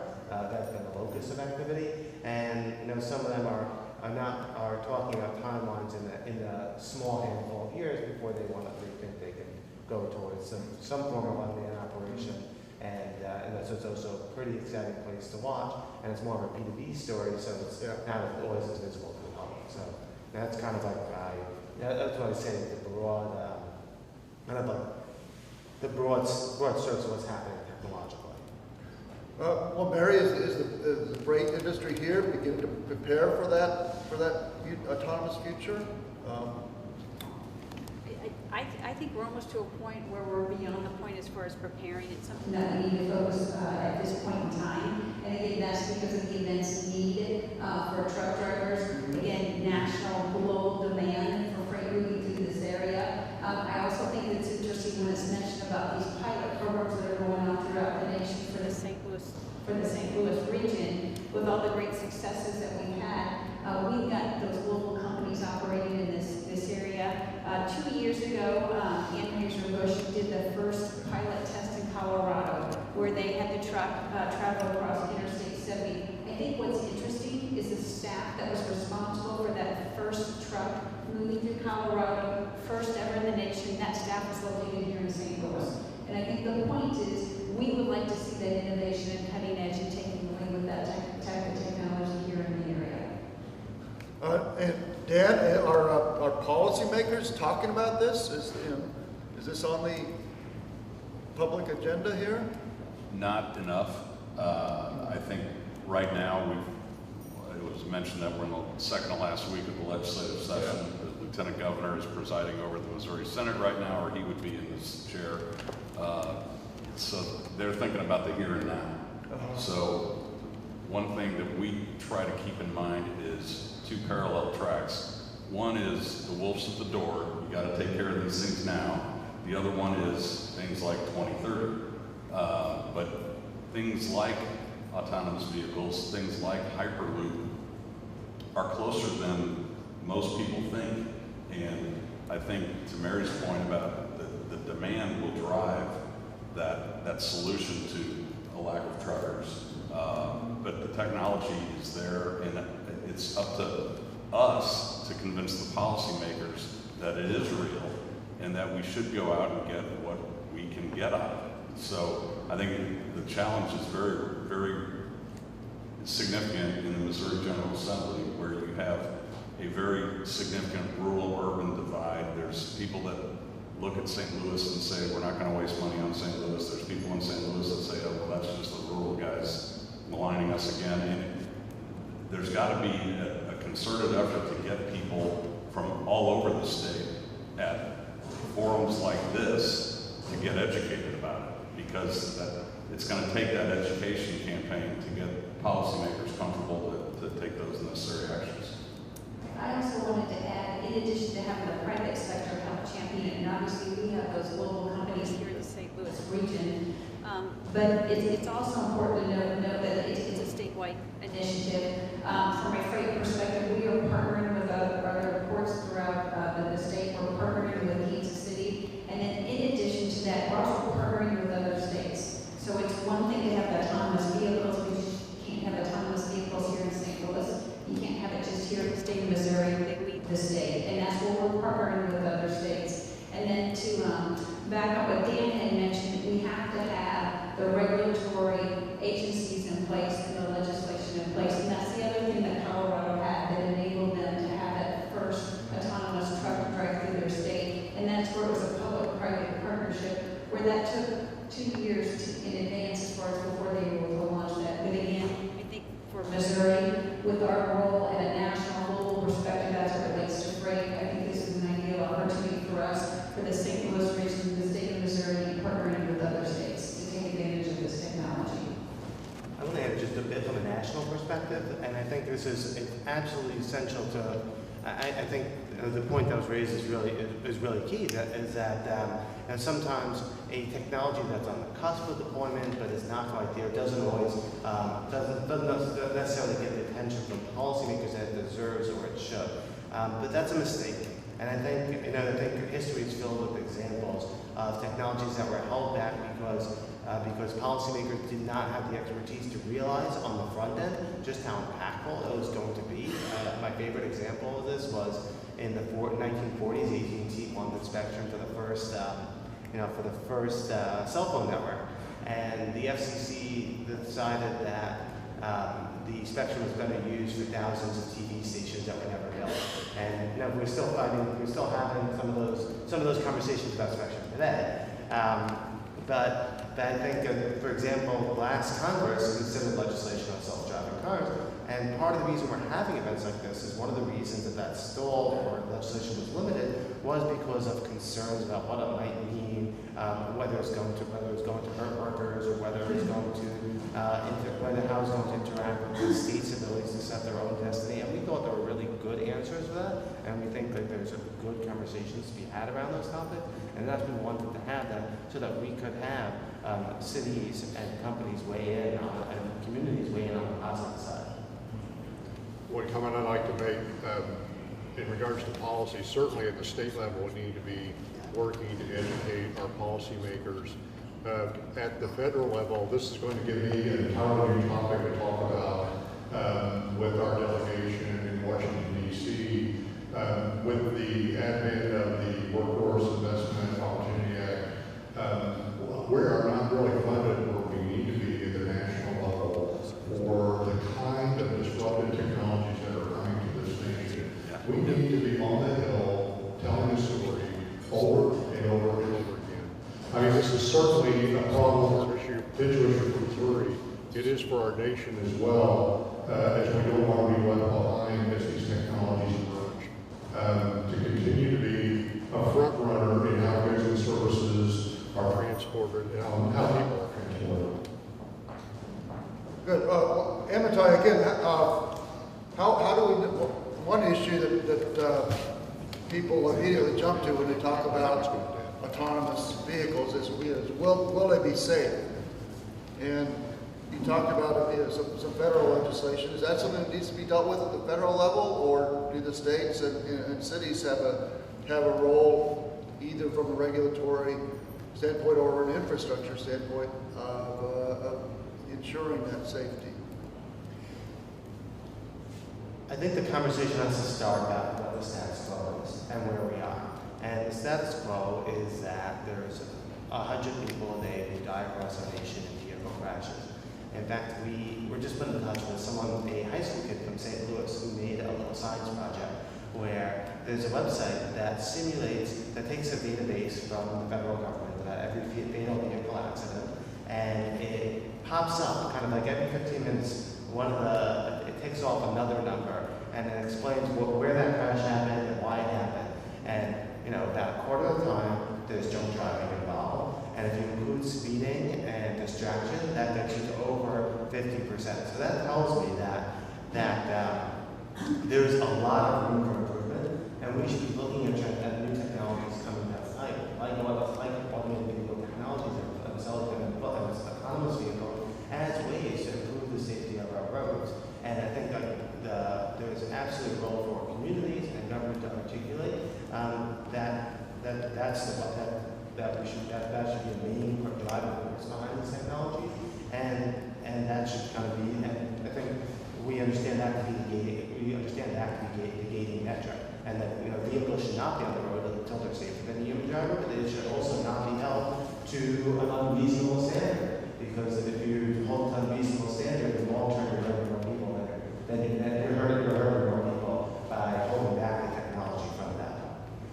And then just to get to the federal versus the state role, for the last 50 years, the federal government has managed the hardware of the vehicle. So if the federal government decides how many airbags need to go into the vehicle, that all vehicles at this point have that anti-lock brakes or have rear-view cameras.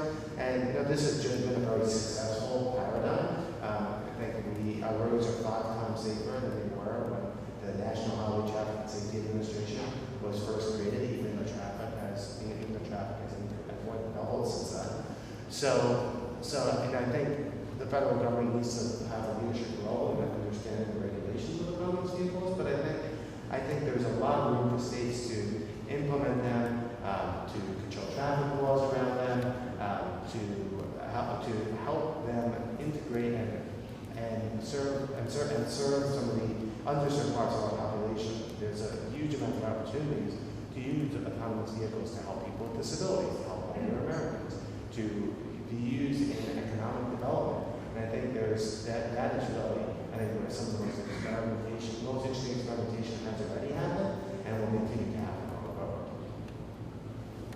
forward. Mary, in St. Louis, a few years ago, we had a big debate over Uber and Lyft, over ride-sharing technologies, and that was, I think we eventually got to a good outcome where those companies are on the streets here, but there were some fits and starts and a lot of sort of entrenched interests, fighting it, and it was maybe more difficult than it needed to be to get to that point. Is there a danger that we get some of those same fights as we prepare for autonomous vehicles, and how do we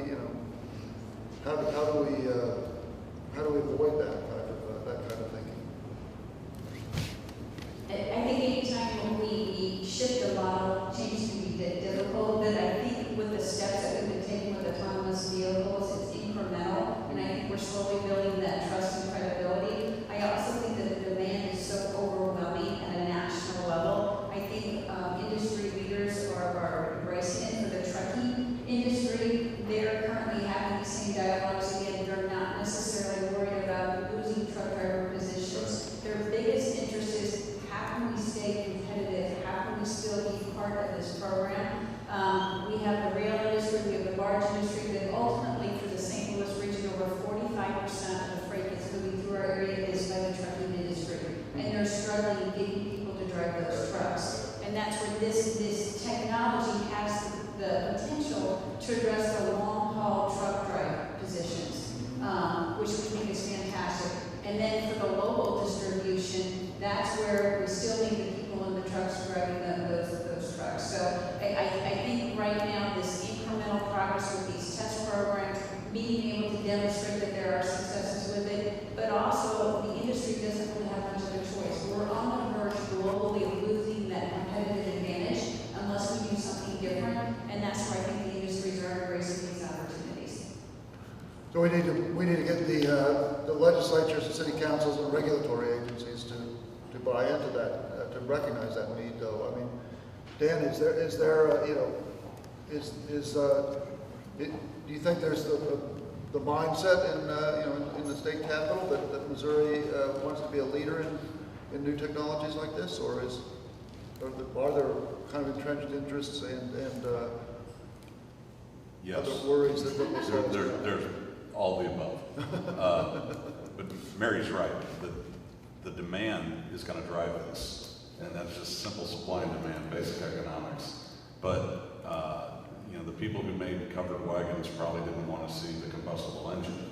So any disruption will be a disruption, and there will be winners and losers. So expect there to be those legislative tussles between the interest groups, but at the end of the day, I think we will get there. I think also a lot's been said about this current legislative session. We've got potential to get some very good things done in the next 10 days. We've also got potential to have the thing just completely implode like it did last night again. But I do think we get a bonding bill.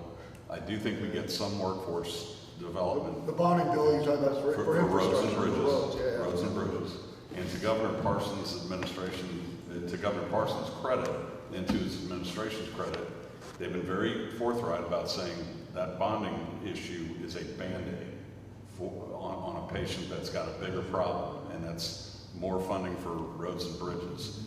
But if you talk about infrastructure, we're also talking about broadband build out to rural Missouri. We're talking about the electric grid, which we gave a shot in the arm to last year. We're talking about water.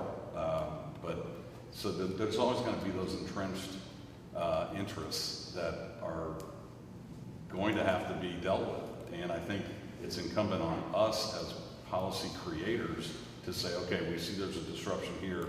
Here's some alternatives for that industry, and try to give them a safe landing place. Yeah, one thing I'd like to add, so I got an email just before we started from our lobbyists that we're just one vote away. The Budget Committee came out with funding for higher education that included not only keeping our current allocation where it is, but there was also money in there for a program called Fast Track. There was $10 million in. We're one vote away from getting there, getting that across the finish line. And workforce development was the second priority of the governor. Fast Track is much like the Tennessee Reconnect. It provides funding opportunities for individuals that are 25 years or older that are below a certain threshold of an income to basically go to community colleges for free. This has proven very, very effective in a lot of states, and we heard about this at the Governor's Governor's Conference last October. The Governor of Tennessee was there talking about how successful that was to bring adults back into the higher education world, to get them prepared for all of these newer jobs that are coming out with a lot of new technology. I mean, that's a key element that we hope to get past. There's also funding in there for a program called MoExcel. I believe out of about the 50 proposals submitted, we came in number 2, so our proposal's still there. That's for both healthcare and IT. The IT portion of this is critical to what we're talking about today, because we need to continue to develop the types of workers that can adapt to these new technologies. I think in a lot of ways, not that I'm an expert in this, I think a lot of it just comes down to coding and software engineering in regards to how you adapt to these new technologies. So this type of training is going to be critical going forward. And it really is great for me to see our legislators and a governor that's taking a stand on this right now. So I agree with Dan. I mean, I think they're in tune with this and they understand the critical need for this. Well, Jeff, you almost anticipated my next question, which was, what is the government's role in supporting the worker training we need in producing the skills that we need to make this transition? Well, I think I'll kind of look at that from a few different lenses. I think obviously we need a state government that is willing to invest in its workforce. It needs to do that through investing into programming that is on the mark and meeting industry needs. I mean, that's kind of a simple way to say it. It's a lot more complicated than that when you get in the higher education arena. But that funding is so critical, in particular to the community college world. We provide opportunities for education for people that may not be able to afford a traditional education. Our tuition is around $110 a credit hour, so we're a very, very affordable option. The reason we're affordable is that we get funding from the state. We also get a local tax levy that keeps our tuition relatively low. So that basic infrastructure support is so critical going forward. I think we also need to think about, and this is probably starting to get over to the private side, but I believe the private sector also needs to think about how they can support these new technologies in building a workforce coming in. And in some of the literature I read, I just found this entire autonomous vehicle thing so fascinating. I've been reading since I was contacted. But how aggressively the federal government goes after this and state governments go after this, I think there needs to be a strategy as a part of investment and as a part of additional revenue kind of gain, I think, from all these new technologies that will occur, is how investments can be pulled off of that to help build workforces for the future. That is a very deliberate approach to how to address this. In one of the articles that I read, I thought it was really unique that with the innovation coming out, a part of the revenue structure of that innovation goes to developing the workforce that goes into it. We can't rely on taxes for everything. But I think there are so many side benefits that we're not going to be aware of what autonomous vehicles will bring. I think people like myself, hopefully I won't need 4 cars anymore with all my kids, but it's going to free up a lot of expendable income that's going to create needs for more goods and services that we'll want to spend our money on, maybe so in cars in the future. I'm not just saying that. I hope there's no car dealers anymore. But I think there's just a lot of things that we need to plan ahead in regards to how these are going to be funded in the future. Sorry.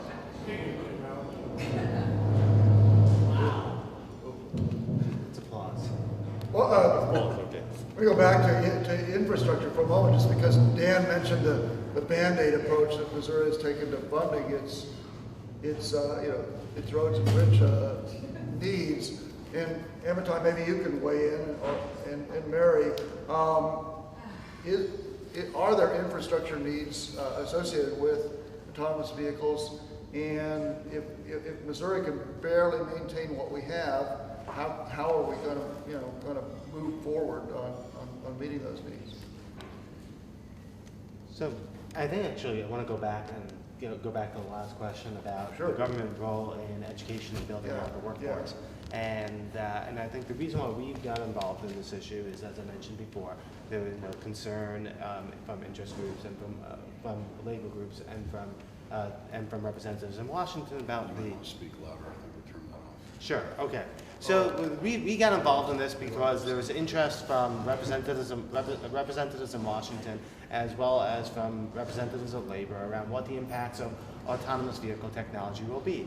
So we worked with experts from Case Western Reserve University, the University of Pennsylvania's Wharton School, and Cornell University to write a study projecting about using best practices from previous technology transformations to guide us on what we need to do in order to transition the workforce to the workforce of the future most smoothly, and enable both today's workers and the workers and the people who are not in the workforce yet to be able to get into their roles as smoothly as possible.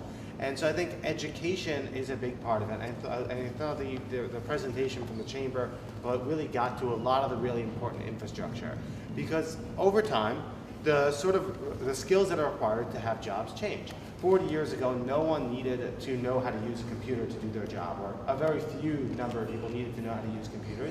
Today, most jobs in the United States require computer skills. Now, there have not been massive computer skill related unemployment, because over many decades, this technology came in, and the skills to use computers have eventually been taught in schools. But so what this tells us is that we need some look-ahead capability. What are the technologies coming down the pike? What skills will drivers need to have? What skills will people in high school and college need in order to be able to compete in the knowledge economy going forward? And the answers to those questions are in the private sector, but the government has an important role in convening and bringing together industry and academia, so that we can build out that decade-long runway, so that the right skills get into the workers of today and to the workers of tomorrow.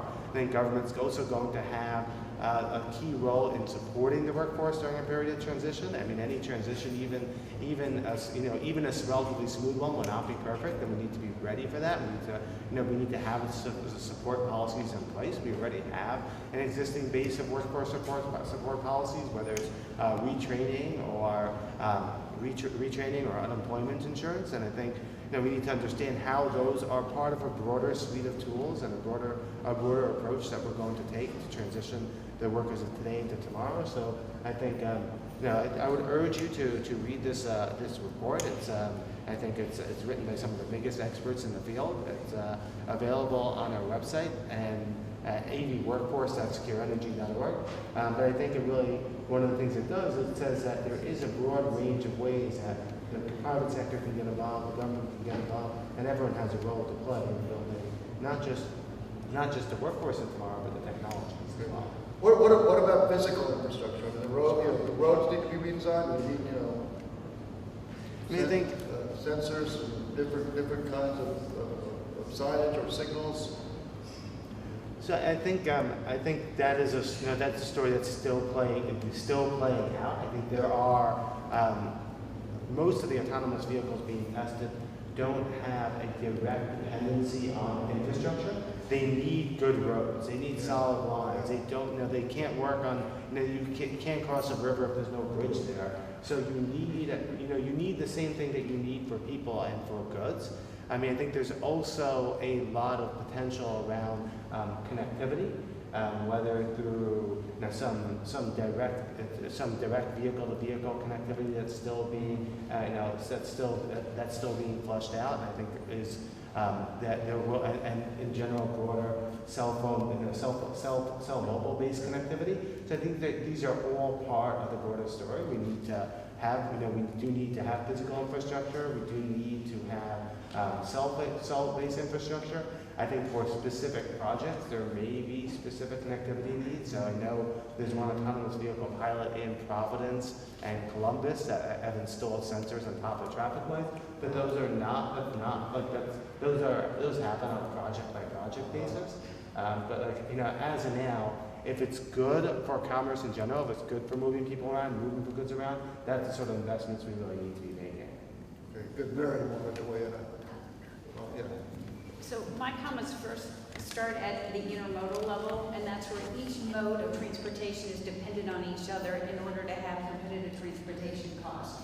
And so our region's #1 infrastructure project is the Merchants Rail Bridge. And we met with each of the different modes of transportation. When we met with the barge industry, we said, what is your #1 infrastructure project?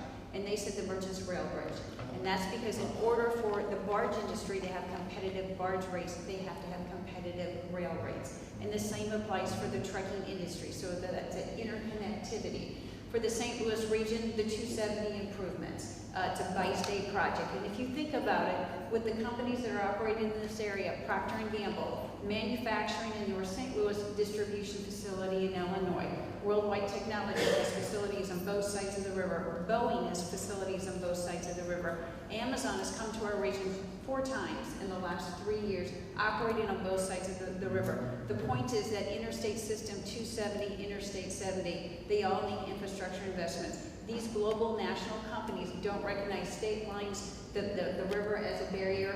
They look at the interstate system as one continuous freight network. And so that's where the importance for these technologies really to advance is very dependent on making sure that the basic foundation of the infrastructure is in place. And so that's why it's important for us to continue to invest in Interstate 70 and Interstate 270, not only for the region, but for those global companies to continue to grow in the St. Louis region, but also to allow them to compete in that global market. Good. Yeah, I want to get back to workforce and education a bit.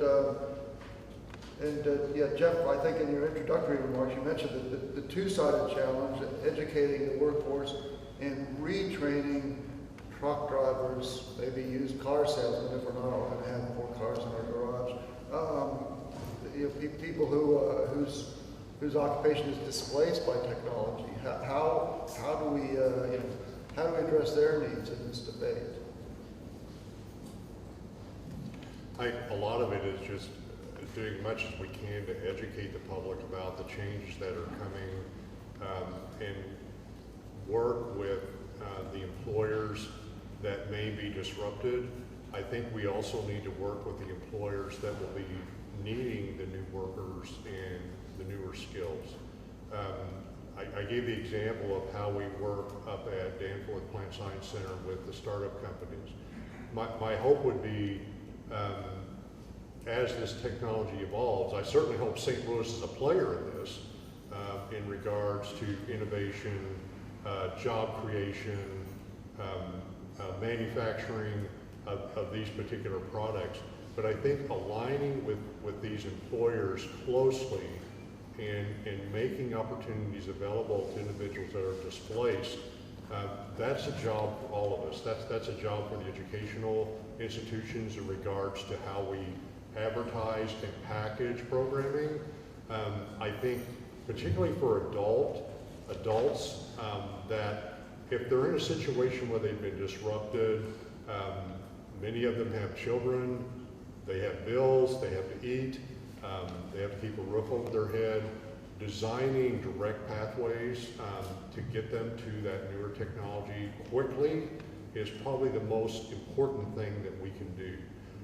I think trying to stay in the old educational wheelhouse that we're in, that was created in 1646 in this country when Harvard University came up, I really don't think that model's still going to work going forward. I think we're going to have to react more quickly.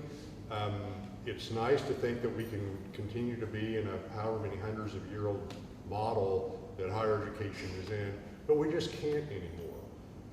So I think how we package programming is key. How we work with employers is going to be key. And I think just how we educate the general public of the opportunities, the incredible opportunities that technology like this is going to bring, just really to improve the lives of Missourians in the future. Can I add a comment? Sure. Yeah, sure. I think autonomous vehicles also provides an opportunity to help rebrand the trucking industry. There's a national effort to train, encourage, and educate our nation into the trucking career.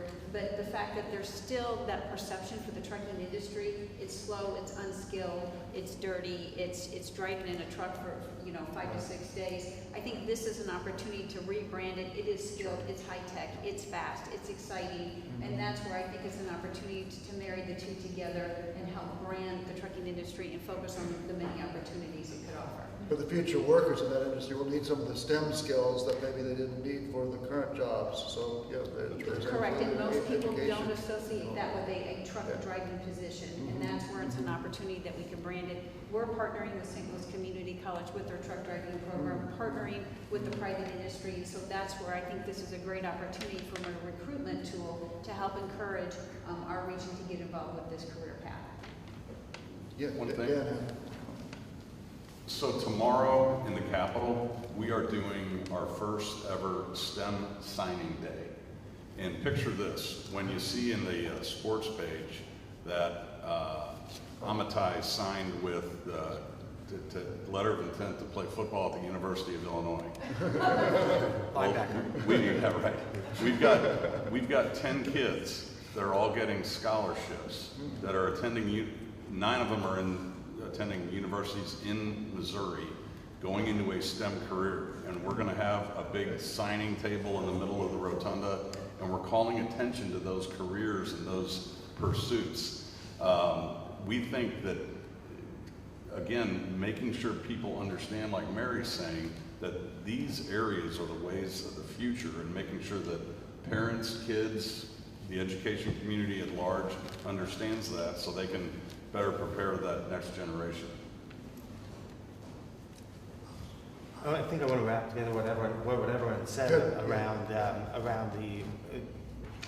the envisioning the workforce of the future.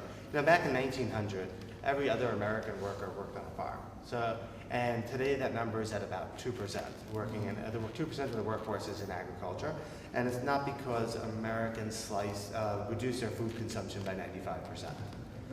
And if you had gone to a farm in the early 20th century and said, well, there will be fewer farm jobs in 100 years, but many of the people who would have had farm jobs are instead going to be either assembly line workers or software engineers or drivers.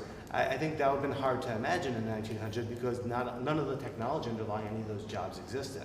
And I think that just really speaks to the issue of being able to help paint the picture of the future and to be able to identify the skills needed in the future. And it's really exciting to hear about some of these programs and the emphasis being given on STEM education and upskilling in jobs like truck driving. Well, we heard from Tom about efforts to attract graduates of the universities within 250 miles. We heard from Don about some of the technology and innovation and entrepreneurship efforts in the region, which really have taken off in the last decade. I mean, most of this self-driving technology is being developed in Detroit or Silicon Valley. I mean, is it realistic to hope that some of that could happen in a place like St. Louis and we can attract those? Or should we be focusing more on implementation and how to use the technologies? I'll take that first from a national perspective. So I used to. So the answer in a simple way is absolutely yes. I mean, I think not everything. I think there's increasing interest in moving off of the coast and to developing other metropolises as knowledge economies. I think not everyone wants to move to San Francisco and pay $5,000 for a one-bedroom apartment. I certainly don't. And I think, but I think that we can learn from history what are some of the successful ingredients. So I used to work at the Department of Energy and spent a lot of time thinking about how you commercialize technology from the national lab. And some amazing things happened at the DOE National Lab. The Human Genome Project started there. The technology to 3D print cars was invented there. So some things we know and like. But the reason why I'm talking about it is because the department saw that as a huge challenge, because for national security reasons, a lot of these labs have been built away from cities. And in order to innovate and in order to be able to bring technologies to market, in order to be able to foster innovation, you need to have a network.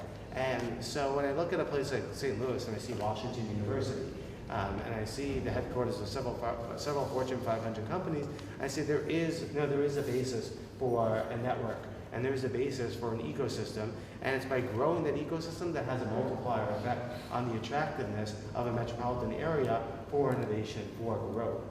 Because an area with twice the amount of knowledge workers actually contributes more than twice the amount towards the knowledge economy. What this technology report showed us was we have the talent and we have the cost structure that, like Amitai just mentioned, who wants to pay that much money in San Francisco? But there's got to be a marketing effort, a branding effort for this region. And it's things like Hyperloop, not to be hammering on that, but some of the good news stories that we potentially have. Missouri is leading the pack in trying to attract Hyperloop over places like Texas and places that we usually don't compete that well against. So I think, again, we need to do a much better job of branding our home as a place that you can thrive with these new technologies. I don't think there's a reason that we cede the field to Detroit or anybody else. We've got great assets here. You look at Cortex right down this road. You look at what Don's organization's done in St. Louis, and we just need to harness that, put it all together as a unified branding effort to make sure the world understands what's available here. And I wanted to reiterate that for the St. Louis region and the state of Missouri, we are high-tech, we're innovative, we're demonstrating that. We're focusing on Hyperloop. Not other places in the nation are leading that cause. At Coast of America, we have a world-class logistics freight hub, and more importantly, we have those global companies who have that technology and that capability. Unfortunately, they're doing that in other regions. And so that's where I think we need to partner together as a region and partner together as a state to help lead that cause. And certainly in St. Louis, we are so blessed with a lot of higher education institutions and training organizations that could prepare a workforce for a new technology in the not too distant future.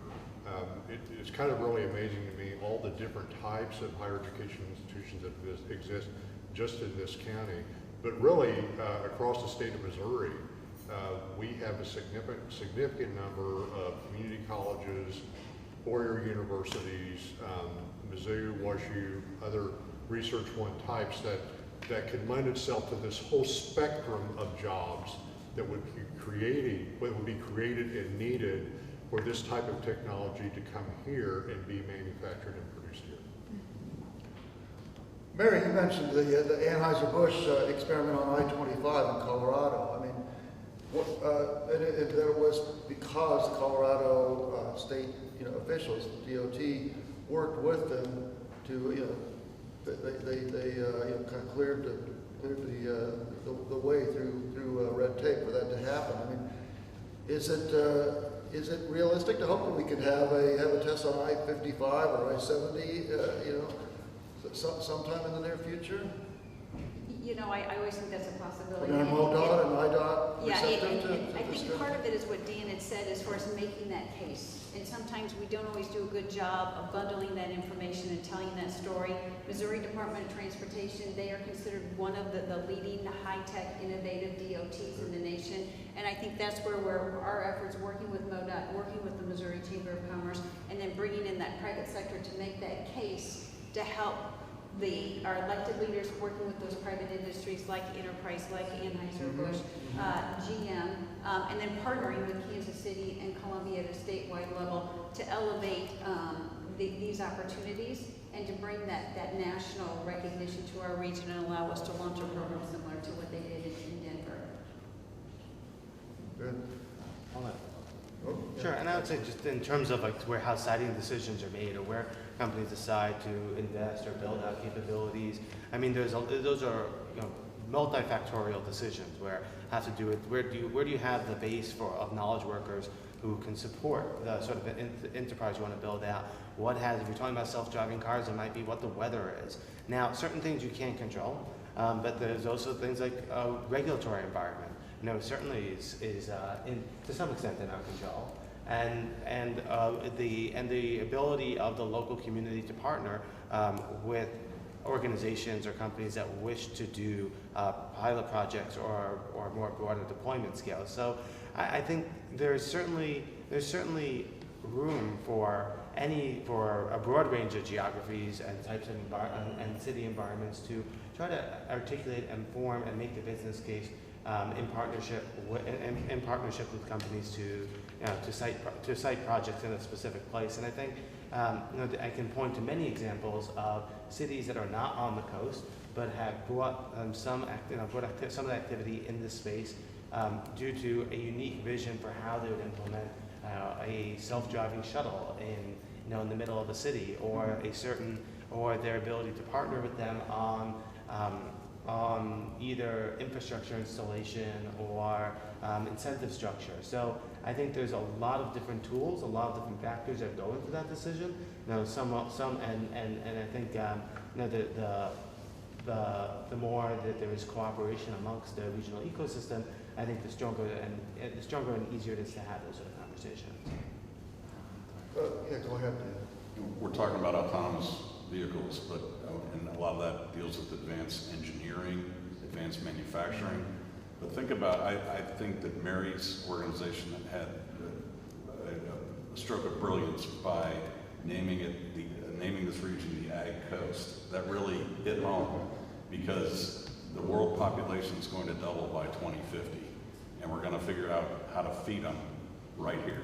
And that's not just in St. Louis, it's Champaign to Lawrence to Ames, including Kansas City, and the University of Missouri, as well as WashU and other research institutions. So it's a natural strength. And one of the things that you got to realize in any competition, you drive to your strength. I think advanced manufacturing we're very strong in. I think in ag tech, we should own that space. So, and it's where the knowledge base is, and that the knowledge base for ag tech is right here. And we've got to not only grow more food, but we've got to get it to the ultimate consumers that need it. Well, I mean, what you just said, Amitai, is that it kind of starts with vision. Places that have a vision will. So I mean, we need to think broadly about who will benefit. I think from this. And you mentioned some maybe perhaps non-obvious beneficiaries, such as handicapped, who can't have difficulty getting to getting to jobs or to other places in today's transportation system. Mary mentioned solving the truck driver shortage, so we can get. But what any of you? What other kinds of benefits? Who will benefit? How will we benefit as consumers, as workers, as kind of industry or retail? I mean, at a broad level, I mean, transportation is essential for life. There's a reason why we put up with traffic, the reason why we put up with the risk of driving a car, and the reason is we need travel to enrich our lives economically. We need to travel to jobs. We need to, we want to have experiences. So I think, back in 1900, the average American traveled about 300 miles a year, and today it's 15,000. So when you give people the ability to have experience, to seek out economic opportunities, everyone wins. I think and that's why, and I think it's a huge part of the reason why quality of life is much better here in the 21st century than it was 120 years ago in terms of life expectancy, in terms of like how many people live in poverty. I think transportation is a really huge part of that. So anything you can do to make transportation more efficient, more reliable, safer, I think it has a huge benefit. That's what makes it in some ways politically challenging. Sometimes it's those things that benefit everyone and have cast a huge net. That you're, just because the benefits are so spread out among such a wide population, it's hard to create a constituency that specifically advocates for it. And I think that's the challenge, and that's why we're having this conversation, to identify the specific collection of business of community interests that are served by helping bringing technology, transportation technology to market. So I think the short answer is, everyone can have a better quality of life if it's cheaper, more reliable to move goods, if it's safer to travel on public roads, and you don't have to spend as much time, sitting in traffic. Good. So this is probably just a sidebar. I don't know if this would have anything actually occur or not, but I'm trying to think about how this would impact people and how they think about things. Maybe this would be the comeback of the big box stores. I mean, if you think about, so many people buy things online now just because of the convenience of it, but if transportation becomes easier, would that assist retail? It very well could. And probably, as I mentioned earlier, I think where some of us may not be trying to keep 4 cars running for our kids, we have more expendable income to spend on goods and services that may already be in place or may not even yet be in place. That could create even more jobs and generate more revenue for the states, for retailers, and those that are providing those goods and services. So I could see incredible upside to all of this in regards to how it might help other aspects of our economy that we can't even see right now. Any other thoughts? Well, we got almost 20 minutes for your questions. Yeah. Dave and panel, and to say thank you for being this here. I'm struck by a couple of the comments following Dave's. Maybe we should give this up to the coast question, because we started this morning on, and this is kind of a strategic point that maybe is a focus of future discussion. But Don started out by describing how we have evolved as the Bible Belt since the early 2000s. And Mary has described how we're evolving in terms of a context that is unique locally but is connected geographically. Seems to me there are opportunities to do that in this sector too, for St. Louis, for Missouri, maybe, as Dan said, maybe it's not just St. Louis. And the thing that really sticks in my mind in this regard, a year ago this time, as we were all focusing on the geospatial intelligence headquarters decision, and so when we just resolved that, I was down at the U.S. Geospatial Foundation meeting, 4,000 people. It was like going to biotech back in 2000. And ran into Andy Taylor, the head of Enterprise Rent-A-Car. I said, Andy, what are you doing here? He said, autonomous vehicles. Well, what we did, and what Don described, was we became very rigorous about what is our role in biotech, in fact, life sciences. And we became very rigorous about what are our assets geographically and strategically and universities and so on. And it seems to me that would be an opportunity here, and I'd be interested from an Amiti's perspective. Are there regions that are doing that?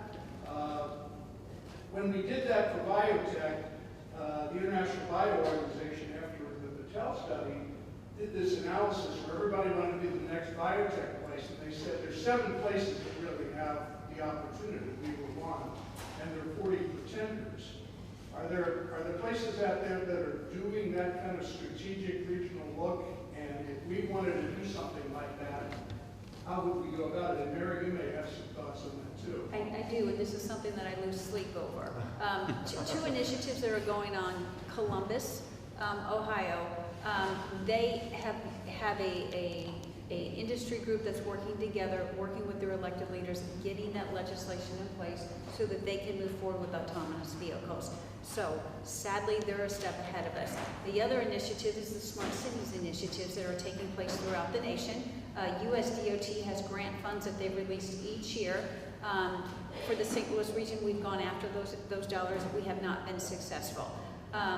Quick story on that. So the last time the Smart City initiative or the Smart City dollars grant funds became available, each community can apply for that. There's no dictate as far as what you're smart in. You just come up with an idea that's innovative and something that's going to advance your region. Obviously, it has to do with transportation. 2 years ago, we had applied. We were not shortlisted. Okay, Columbus was picked. Kansas City made the short list, but they were not picked. Kansas City was number 2.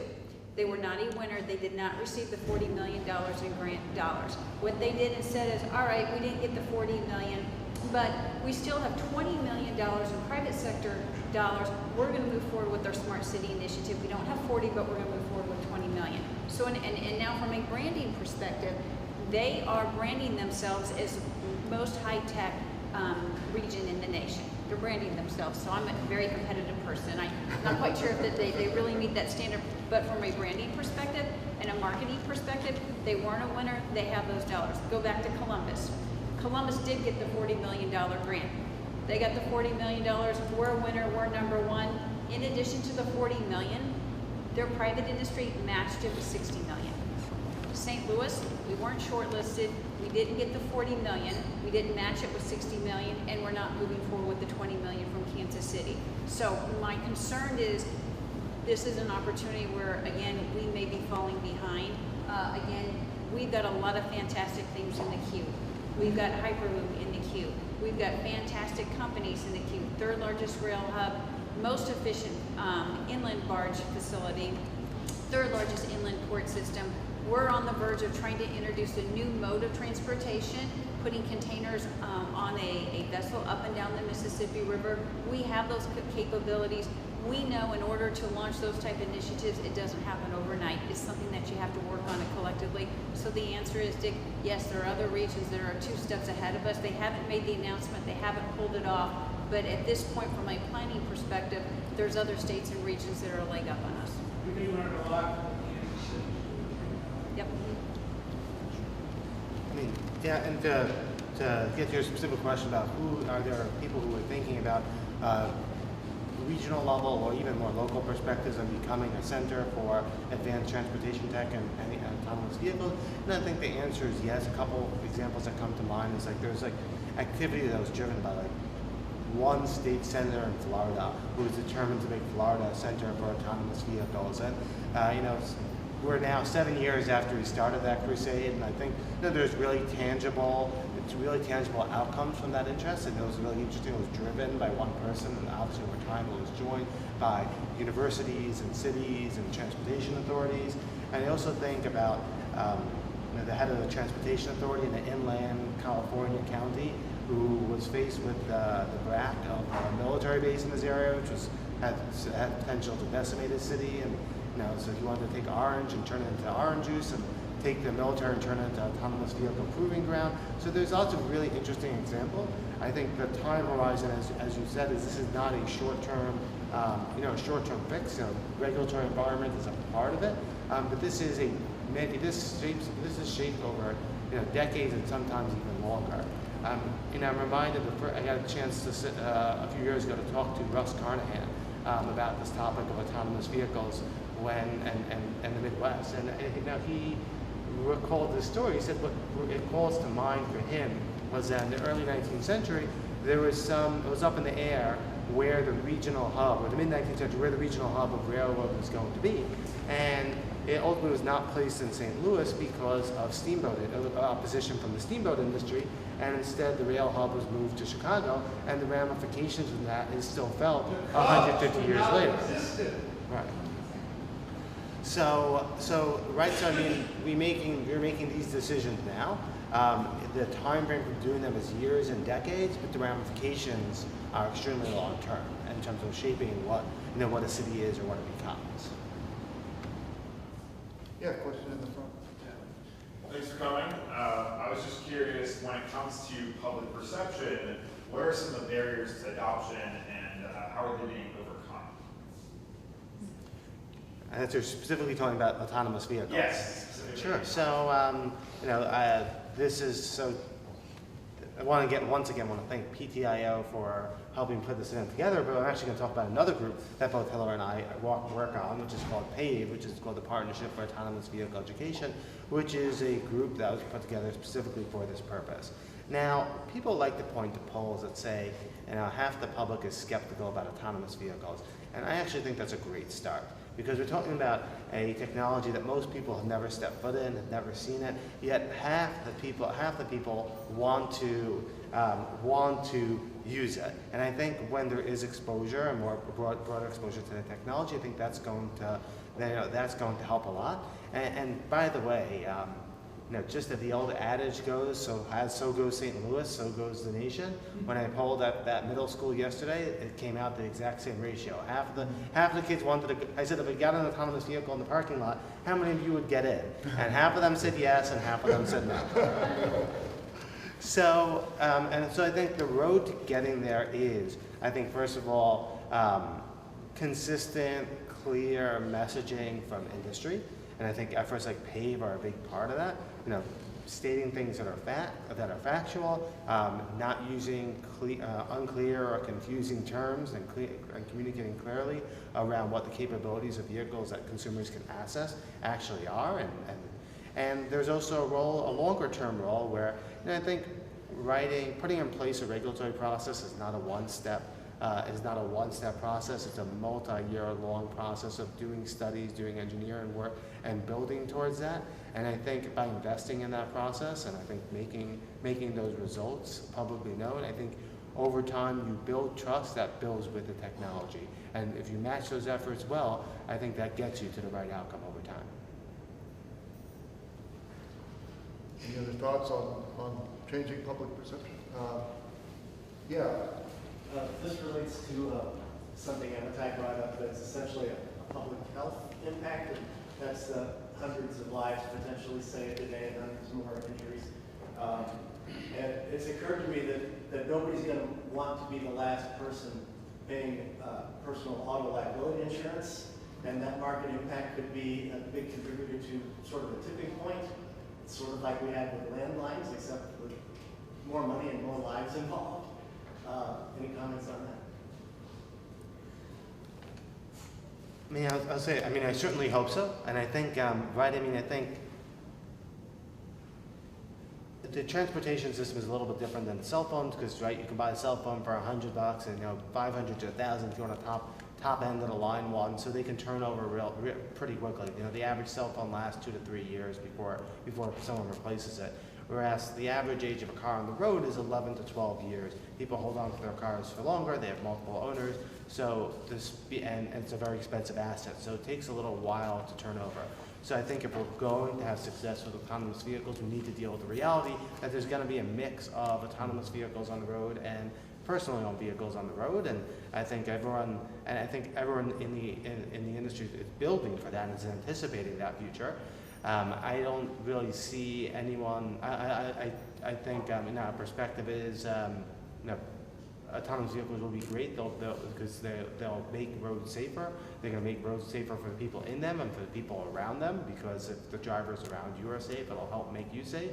And I think over time, I think the American people will figure out what sort of vehicles they want to drive, and I think we're focused on creating the value proposition, helping create the value proposition for autonomous vehicles and giving people that choice.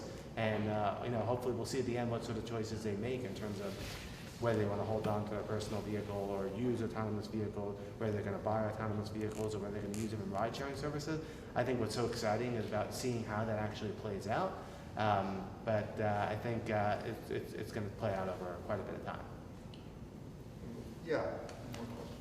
So just before I ask my question, a quick follow-up.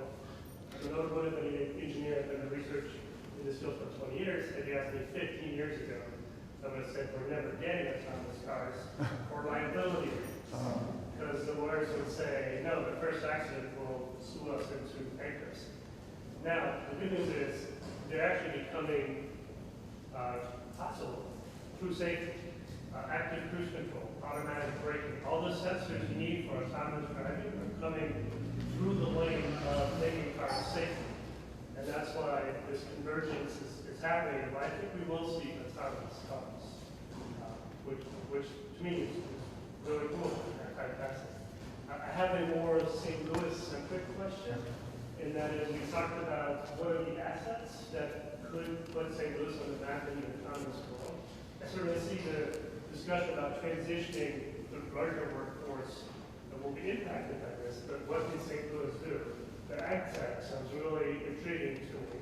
There's a lot of GPS-based and autonomous already. I didn't know about the freights and the barges and such. That sounds really interesting to me too. But is there currently in St. Louis, either at the university level or Rankin or other places, active projects that showcase autonomous work? Like real projects that someone can go see, whether it's Moto to an infrastructure with vehicle to infrastructure communication or things like that. I was going to, I am not aware of that, and that's one of the things as far as the freightway, that's where we're actively looking for those examples, trying to engage those discussions with the private sector, trying to find out how we can have those pilot programs here in the St. Louis region, and then working with our community colleges.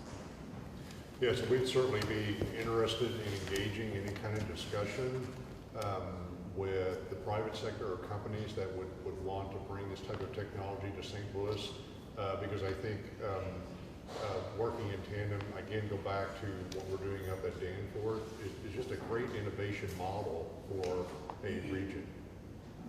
Maybe rephrase my question slightly. Is there a leader that's pushing it in St. Louis right now? Is there somebody who's really not interested in conversation, but really pushing it about leadership for the region? I'm not aware of anyone. The only way, somebody else may have a good answer to that. Yeah. My only 2 cents is probably the Missouri Department of Transportation. But maybe somebody in the audience has Mary a Beth, response. Mary, you may know. Yeah, so I'm with I-10, which is a nonprofit organization that helps tech startups. And one of the components of our programming is bringing our tech entrepreneurs and engaging with our community partners like MTM, who's a participant in our corporate innovation program, is to purposefully do that, is to get our tech entrepreneurs and our area of businesses working together to advance innovation in the region. You got about 1 minute left. I'm Slew, and I may have an answer for you. We work on autonomous vehicles, but ones that fly.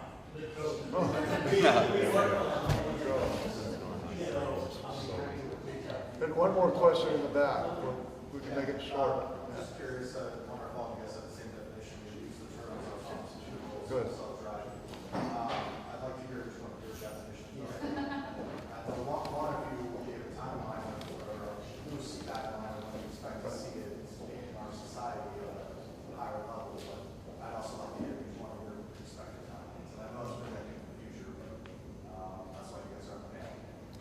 Great. So I think the official government definition of a highly automated vehicle is SAE level 3s through 5. Levels 3 through 5. I imagine that didn't help. I'm sorry?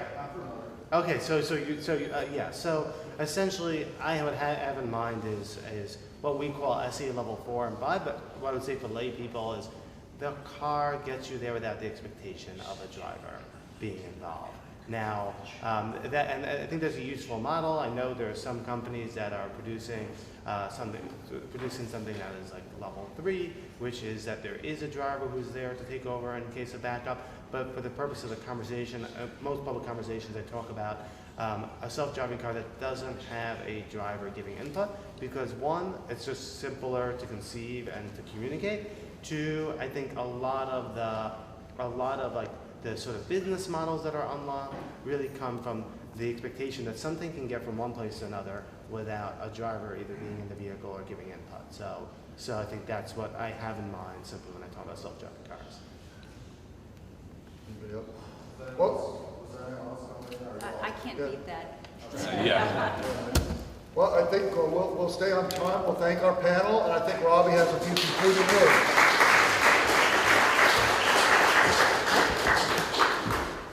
Well, first of all, thank you all. Thank you guys for a really exciting discussion. Thank you for sticking around and starting this dialogue. Look, when everything's been said, it's hard to say anymore. I would just conclude with a couple of brief thoughts.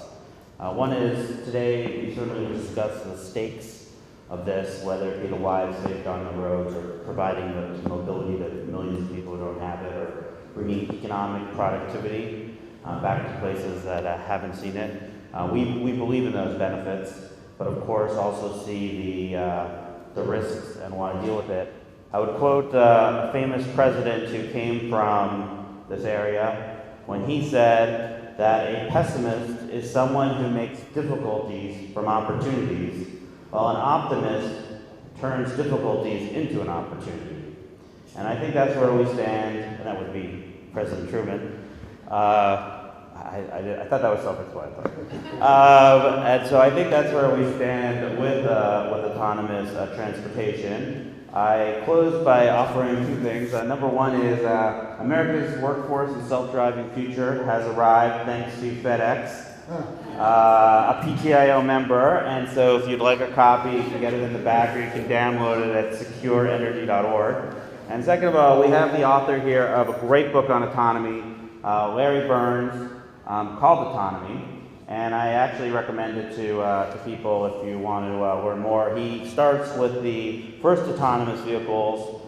He was the head of research and development at General Motors, managing a multi-billion-dollar budget. And after the DARPA challenge I mentioned, so that's in 2004, I stand corrected, it wasn't like 20 miles, it was only 7.3 miles that it was able to drive in 2004. And now we have millions of miles. So I think the book takes you on this journey from that first moment when DARPA tried to deal with it to where we are today, where we're talking about actually the impact on people's lives, not just on the battlefield, but now in our cities and in our states. So thank you very much for coming, and we look forward to continuing to speak.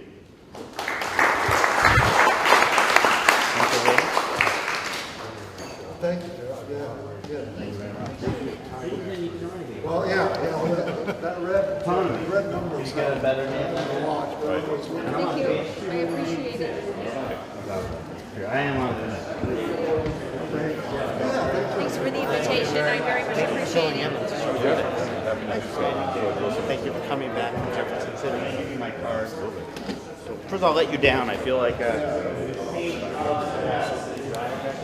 Yes, I wish I had an